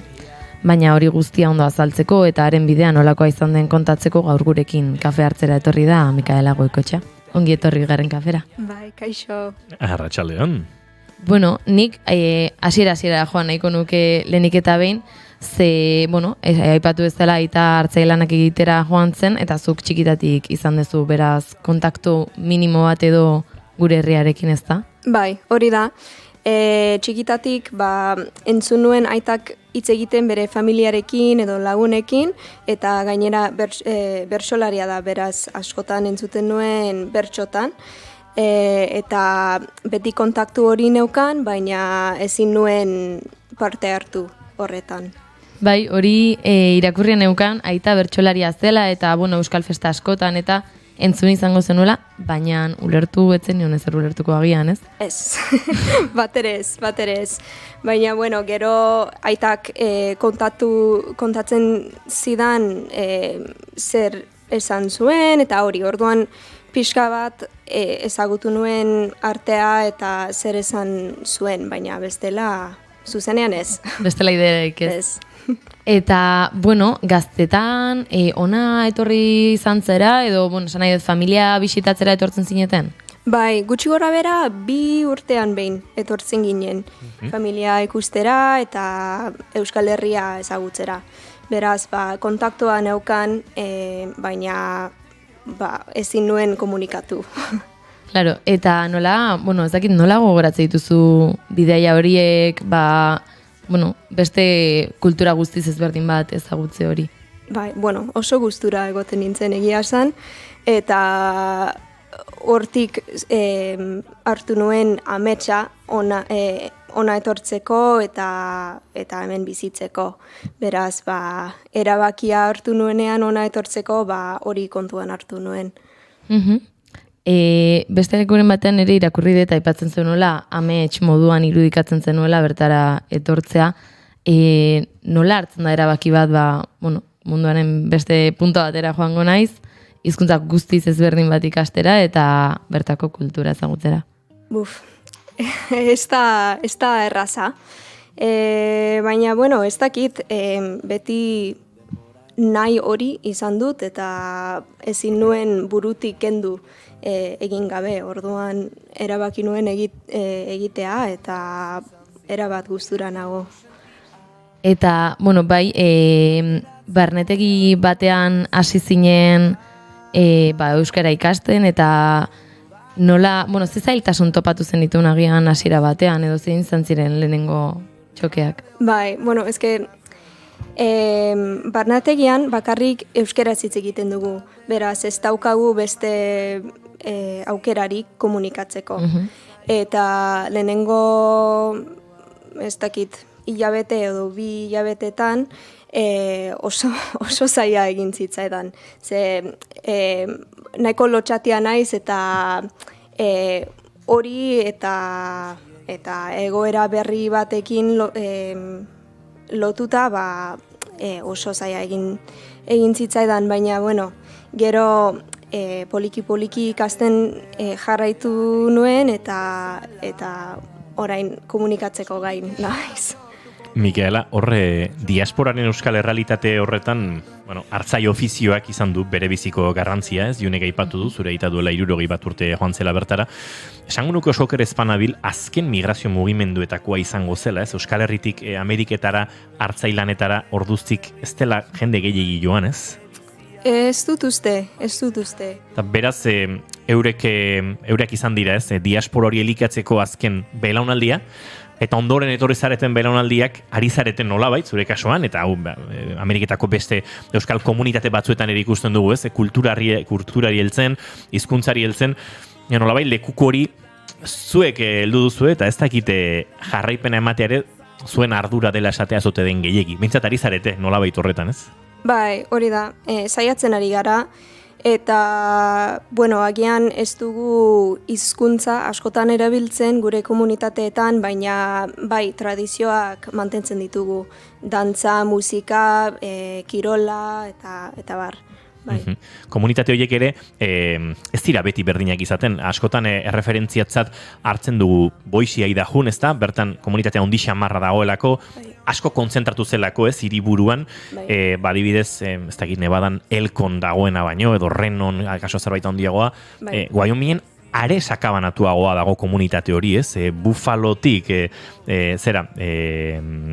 Rock Springseraino, kilometro asko daude, eta Wyomingo komunitatea akaso sakabanatuenetako izango da, ez? Bai, eta eske adibidez, Rock Springsetik Buffalora joateko, 8 ordu, 7 ordu kotxez pasatu behar duzu. Wyoming oso izango da, iparregualdez, bai, hori da. Eta, bueno, orduan Rock Springsetik... Akaso gertuago duzue Boise bera? 10 ordu igual? Antzeko, 8 bai? Bai, 8 ordu. Mendebaldera geratuko da, ez, Eidahu? Bai, baina beste komunitate bat dago Salt Lake Cityn, eta hori da nire herritik, ez dakit, 2 ordu ter. Aha, beraz, hor duzu igual topaketak egiteko aukera. Eta Junek ere ipatu dut, azuk ez, bueno, hizkuntza eta kultura bera, eta hor ere, bueno, baduzu ez, kultura elkartruke hori, euskal musikarekiko joera, trikitixaren presentzia, akaso Wyomingen bereziki, hor badituzu referente batzuk ez, nik David Rombit ezagutunen esaterako, eta bere izan daiteke ez, diasporako trikitilari horietakoa ez, horri ere heltzen diozu, eta horrek ere ematen dio ez, alako auspoa, obe esaterik elitzateke errex, bueno, kultur, ez dakit, jardun horri eta jarraipen horri ez, hizkuntzak bai, hizkuntzatik garatago ere kulturak, dantzak askotan ez, horrek guztiak ematen diolako testu ingurutxoa bintzat ez. Bai, hori da. Bai, eta NABO erakundeak asko laguntzen du. NABO da North American Basque Organizations, Ipar Ameriketako euskal erakundea, eta asko laguntzen du kulturari buruzko ekintzak eta horrelako gauzak egiten. Bai, zenik, bueno, irakurriet gaztetan, bai udaleko antzekoren batean parte hartu izan dezuela, eta atentzioa ditu dit, udalekoak egiten dira euskal kulturaren inguruan bertan. Bai, NABOk antolatzen ditu, eta urtero egiten dira, Estatu Batuetako euskal komunitateko gazteek kultura ezagutu alizateko.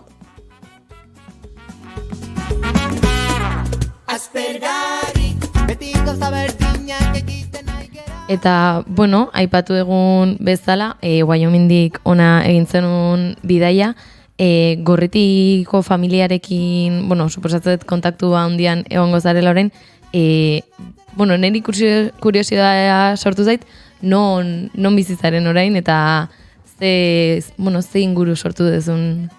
Bai, bueno, orain astean zehar Lazkaon bizi naiz, barnetegian bertan, eta gero asteburuetan joaten naiz normalean Gorritira, baina batzuetan beste leku batzuetara familiarekin egoteko. Beraz, asteburuero familia ikusten dut eta haiekin egoten naiz. Eta, bueno, duela pare bat urte edo etorri ziren ona, eta orain, ze bata ateratzeko bidean zabiltza, ez? Bai, hori da. Etorri nintzen 2021ko iraian, hasi nintzen ikasten urrengo hilabetean, eta zerotik hasi nintzen, eta orain bidean nabil, zuk esan duzun bezala, ze bat azterketa egiteko, beraz, 2 aste barru gutxi gora bera egingo dut lehenengo zatia. Bueno, nik behintzat duda ez dut egiten, oso nivel altua daukala, eta harritzen hau, esango nuke. 2 urtetan hola hitz egitea euskaraz, eta ikusita nire inguruan zenbat kostatzen zaion jendeari oraindik. Beraz, nahi partetik behintzat zorionak, izugarrez bada. Bai, ez zorionak eta eskerrik asko, biek esan behar ditu. Zulo beltzonetatik, nolate zulo beltzontatik. Ez dakit, entzule artean ere Gorriti bera ez ote genuken kokatu beharko, Guemenari gara, pixkat, igual Gipuzkoar zentrismotik, Naparroa oso gertu dugulako, eta Tolosatik bereziki Gorriti gutxi bera gertu geratzen delako, baina ez dakit Biarritzetik entzuten gaituenak, eta Aulestitik entzuten gaituenak, kokatu ote duen Gorritiz, ez da, inarri handian, Mikel, hori esan behar du? Oso txikia da, bai. Bai, baina, bueno, Leitzaren eta Lekunberriren artean dago, justo hor. Hora erdiparean. Bai.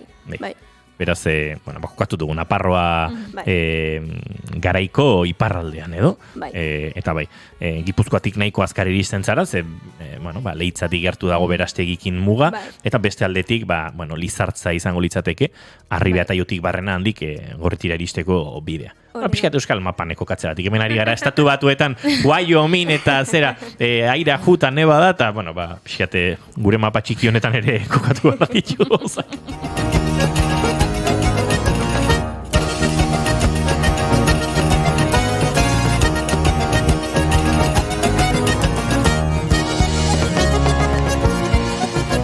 Bueno, eta datorren ekainaren 25ean ez baldin banago oker, Goierrira datoz Ameriketako Estatu Batuetatik hainbat gazte, bertako zuke egin bezala, bertako kultura ezagutzera, eta monitore lanetan edo antolatzaileekin elkarlaneriko zea, ezta? Bai, hori da.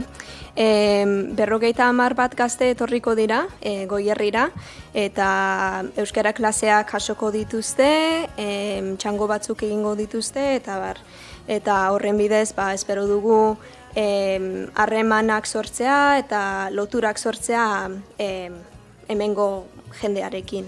Gazte horiek, Estatu Batuetako 50 gazte horiek, euskal arbasoak dituztenak, euskal komunitatearekin lotura dutenak, edo bestelakoak ere badira? Gehienek bai, baina uste dut batzuk ere badaudela hori ez dutenak.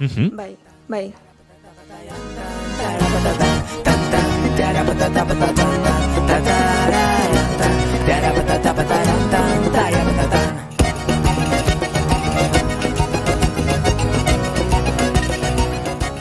Eta, nahi ere sortu zait kuriosidadea, gazte horiek etorriko dira eta familien etxeetan gelituko dira, gero uztailean erdialdean ustez, ez banago oker, bueltatuko direla, eta han kontatuko dituzte hemen bizitakoak, baina zuri hango lagunek, inguruak, suposatzen dut idatziko dizutela, zer galdetzen dizute hemengo bizipenen inguruan? Bueno, gehien bat janariari buruz, egia esan, jakimin handia daukate horri buruz, baina bestela ez dakit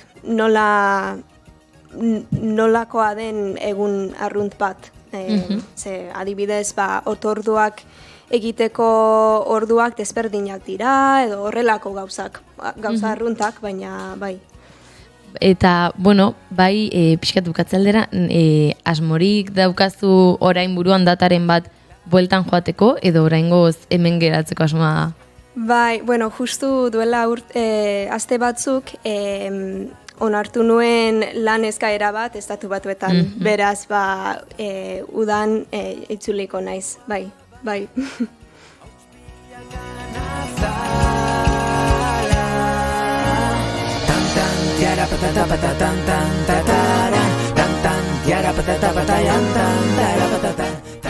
Bueno, nire aldetik plazer bat ezagutzea eta ikustea horrelako interesa dagoela ere handik, ez dela hemendik Ameriketako Estatu Batuak ikusten dugula bakarrik, ez? Han ere ikusten gaituztela gu, eta, bueno, zorte hon azterketan, batez ere. Bai, eskerrik asko. Kontatuko diguzu zemuz pandan. Bai.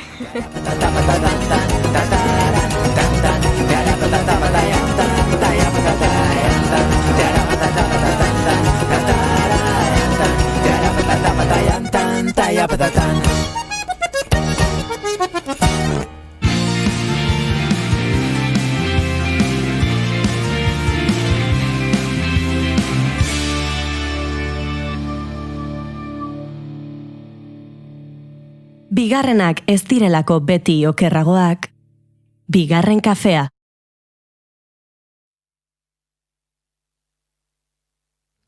Bai, eta guagoaz aurrera, entzun nahi duguna besti entzuteko gaitasuna balin badaukagu bintzat.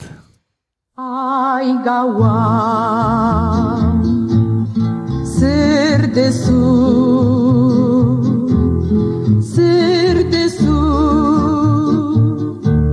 isiltasunean, triste jartzen dezu bihotza, iluntzen diguzu gogoa, bakardatea. Aizeak negar egiten du itxasoa mutu geldi. Esaten dute, erleek 6-7 aste inguruko bizi itxaropena dutela. Ezin esan bizitza luzea dutenik. Eta hala ere, milaka kilometro egiten dituzte jaiotzen direnetik hiltzen diren arte. Guztira, 70.000 kilometro inguru egin ditzakete. Gutxi gora bera, Esti Urresolak azken hilabeteetan egin dituenak. Zuk oroi arazten nauzu.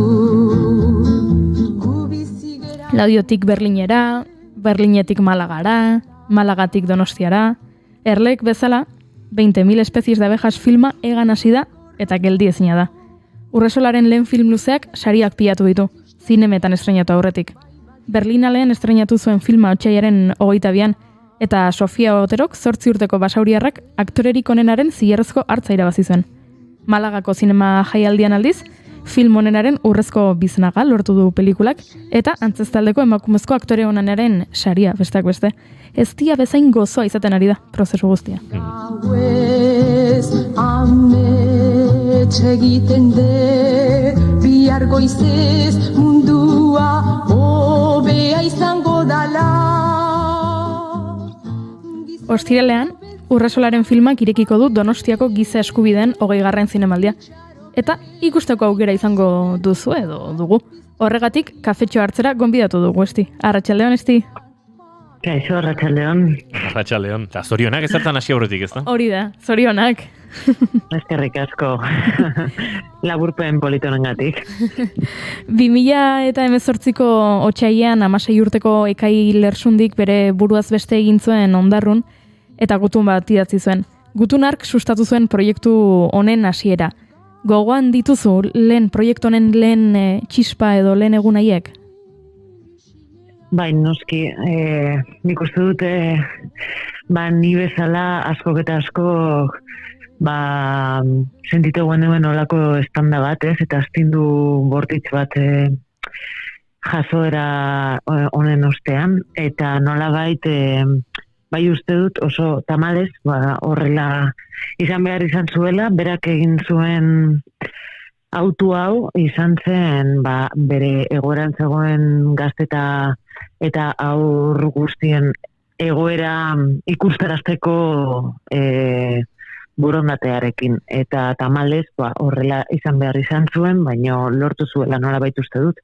Eta euskal gizartea behintzat bai izan zuela olako iratzartze bat gai honen inguruan. Bai. Eta iratzartze hartatik, pelikula idazten hasi zinenetik, estreinaldi egunera arte asko aldatu da gaia, informazio aldetik, kontzientziazio aldetik, translege ospetsua, feminismoaren barnean polarizazioa. Eragina izan dute aldaketa horiek pelikulan? Bai, oso kontziente nintzen gizartea aurrera zijoala, eta geroz eta ezagupen gehiago zegoela horren inguruan, eta horrek noski eragiten zuela familien bizipenetan hau da, ez delako berdina izaten ari, 2020an adibidez, naizen elkartera sartzen ziren familiek bizitzen zituzten prozesuak euren eskura zegoen informazioarekin, edo 2018an elkarrizketatu nituen familia hoien prozesuekin alderatuta, gehiengoetan, igual 2018an, edo aurretik egindako transituak izan zirelako, eta oso informazio maila ezberdinarekin aurre egiten zioten egoerari, eta horretaz kontziente dokumentazio fasea adibidez asko luzatu nuen, naiz eta gidoia bazegoen estrukturatuta eta fase aurreratuetan 2020an hasi nintzen beste behin naizen elkartera sartzen ari ziren familia berriekin elkarrizketatzen hasten, eta adibidez somatu nuen gauza oso interesgarri bat izan zen bigarren txanda honetan elkarrizketa hauetara aitak hasi zirela etortzen, eta 2018an adibidez beti eta zera, sin error, beti izaten ziren amak bakarrik nirekin elkarrizketatzera etortzen zirenak. Eta adibidez hori bai uste dut badela ere, beste aurrera pausu itxela, ez? Zaintzan eta kriantzan gizonezkoen ere papera nola aldatzen ari den, eta gizartea oro har nola aldatzen ari den hainbat kontuetan. Eskoletan irakaslarekin izaten diren bileretan bezala, ez? Bai. Badirudi pixkanaka badoala aldatzen eta dagoeneko ez dela soilik ama, seme edo alabaren anderinoaren izena ezagutzen duena, eta ordutagia kontrolatzen ditu. Baina oso pixkanaka oraindik, ez? Oso pixkanaka, bai. Ez du aipatu oraindik, baina, pelikulan hor protagonista zoragarria Sofia Otero da, eta Patricia López Arnaiz, Ane Gabarain eta Itziar Lazkanoren baimenarekin esango dugu benetako protagonista bera dela. 8 urteko gaztetxoa, hainbesteko pixu izan da bere pertsonaiak, pentsatzen dut aktorea topatzea etzela lan erraza izango.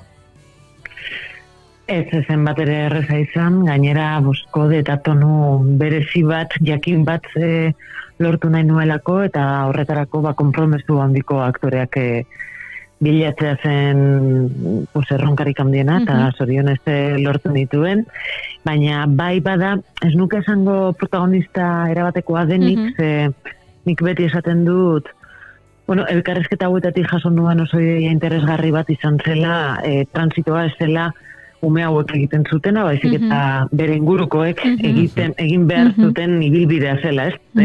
Begirada aldaketa hori gauzatzeko, eta hori familia hauei esker hartutako ikuspuntu oso emankor bat iruditu zitzaidan, eta zentzu horretan horrela planteatu nahi izan duen, transitoa kasu honetan da familia oso honek egiten duena, eta beraz harreman baten transitoa edo transformazioari buruz hitz egiten nahi naiz, eta harreman batean beti bipolo daude, eta bat da noski Luziaren pertsonaiak gorpuzten duena, baino beste aldean dago bere ama.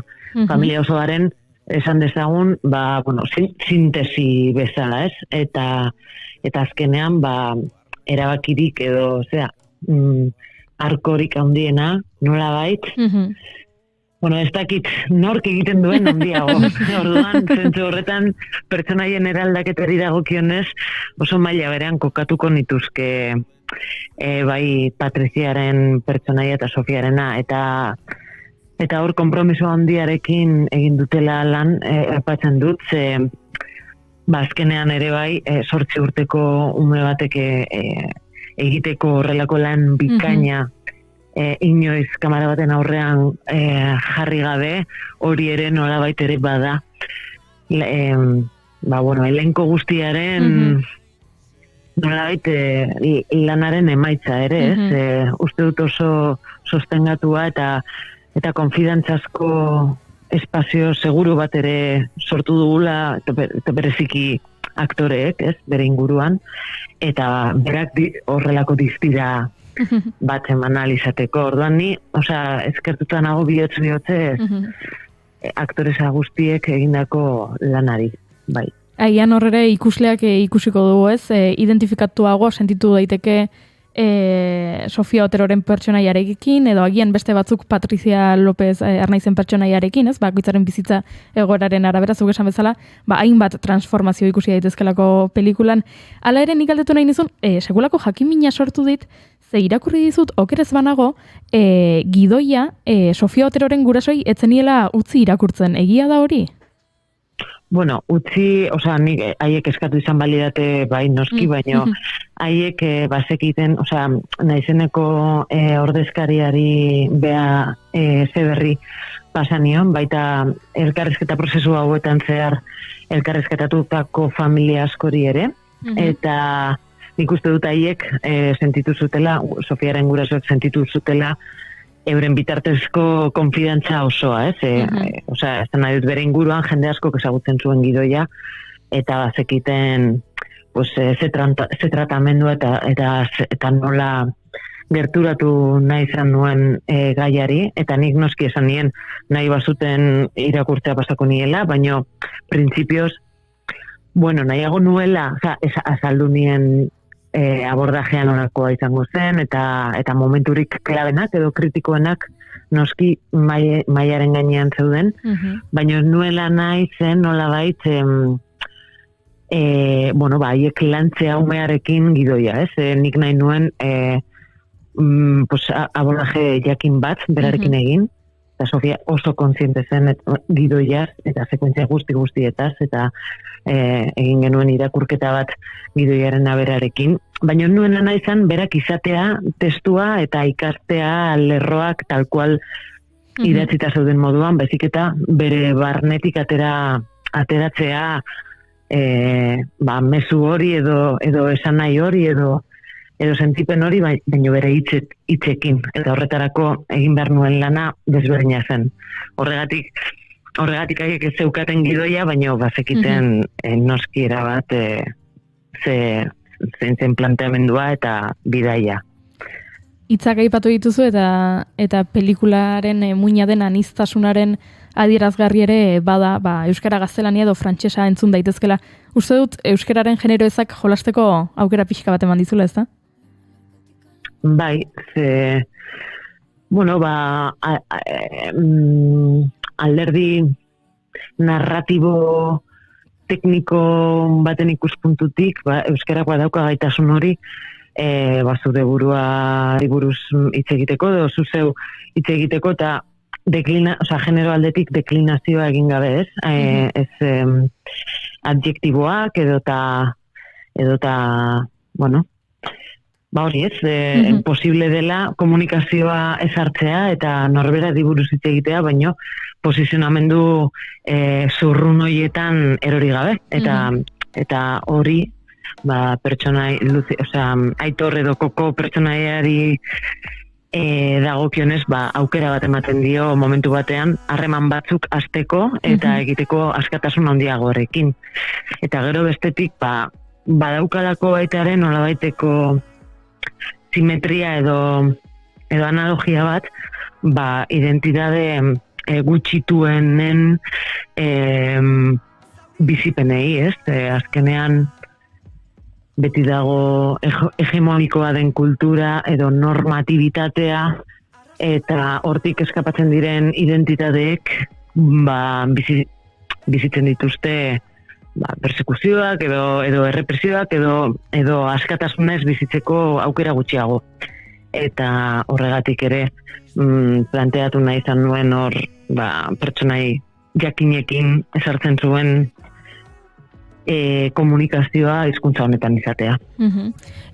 Aipatu dugu, Leicester denontzat ikusgai egongo dela, baina Berlinen estrainatu zenuten, Berlinalen, eta ez dakit izango den han hotz asko egiten duela edo, baina badakigu horregatik asko gustatzen zaizkiela hainbeste gudaran giratutako filmak, ez?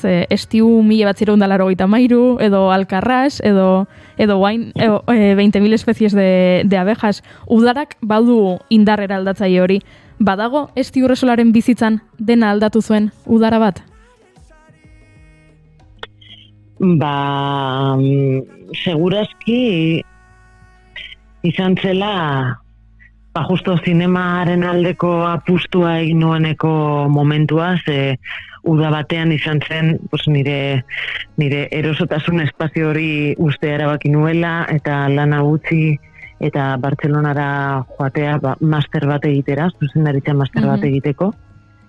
Eta behintzat, deskartatzearren edo apustua egitearren, barne-barnean eraman desio horren alde, eta ondo txarto ateratzen baldin bazen, behintzat saiatua nengoen, eta hori uda batean izan zen, 2011an, irailean hasi behar nuen master hori egitera joan aurretiko tarte hori. Bai uste dut udek badaukatela bereziki aurra zarenean, holako etendura eragin bat, ez? Eta aurra zarenean, nik ala gogoratzen ditut behintzat, udak epe ikaragarri luzeak zirela eta zirudiela mundua gelditu egiten zala eta espazio berri baterako aukerak eta promesak zabaltzen zirela zure aurrean, eta igual urregatik ere zinematografikoki baliatzen den espazio bat izan daiteke. Gure kasuan ere, naiz eta pelikula horrela planteatua zegoen hasieratik, horrek ere ahalbidetu zigun aurrekin lan egiteak, bestela aurrekin lan egitea asko komplikatzen da ikasturtean zehar egiten baldin baduzu errodaje bat. Tamalez, adinean aurrera egina ala, egian udarak edo udek galtzen dute esandako indarra eraldatzaile hori, baina gu jarraituko dugu disfrutatzen zinemaren bitartez, naiz eta apirilan egon eta naiz eta agian freskotxo egin ostiralean arratsaldeko 8:00, udaran sentituko garela zure pelikularekin. Gogotsu gaude mundu guztiak disfrutatzeko eta ikusi ahal izateko, eta zorte honena opa nahi dizugu, Esti? Eskerrik asko, nik baita ere oso eskertua nago egindako edabidetatik egin izan diguzuen jarraipenagatik, eta espero dugu publikoarekin konpartitzea dela edozein autoreren hortze muga, hemen dago ja 21 emango da, eta espero dugu jendeak gustatzea eta benetan zerbait ere euren begiradetan transformatu ahal izatea.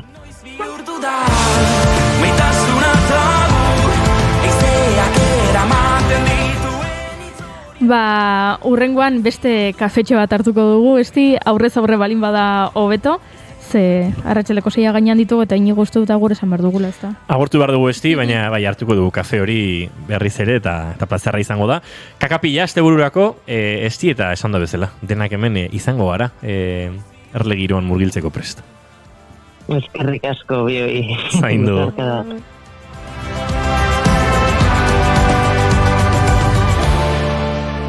Eta esan da bezala agurtzeko ordua iritsi zaigu guri, June Romatete Ibarguren, txintxibili, eta datorren astelehen arte.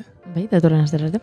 Goiuri ez izaren, zuri bihar arte. Eta zoi jentzule, plazar baduzue, bihar arratsaldeko 5:00 gu hementsi izango gara zuekin, bigarren kafea hartzeko prest. nahi nuke hemen pixka gelditzea. Informazioaren arirako txanda, orain arratsaleko 6 direla. Elkarri maite.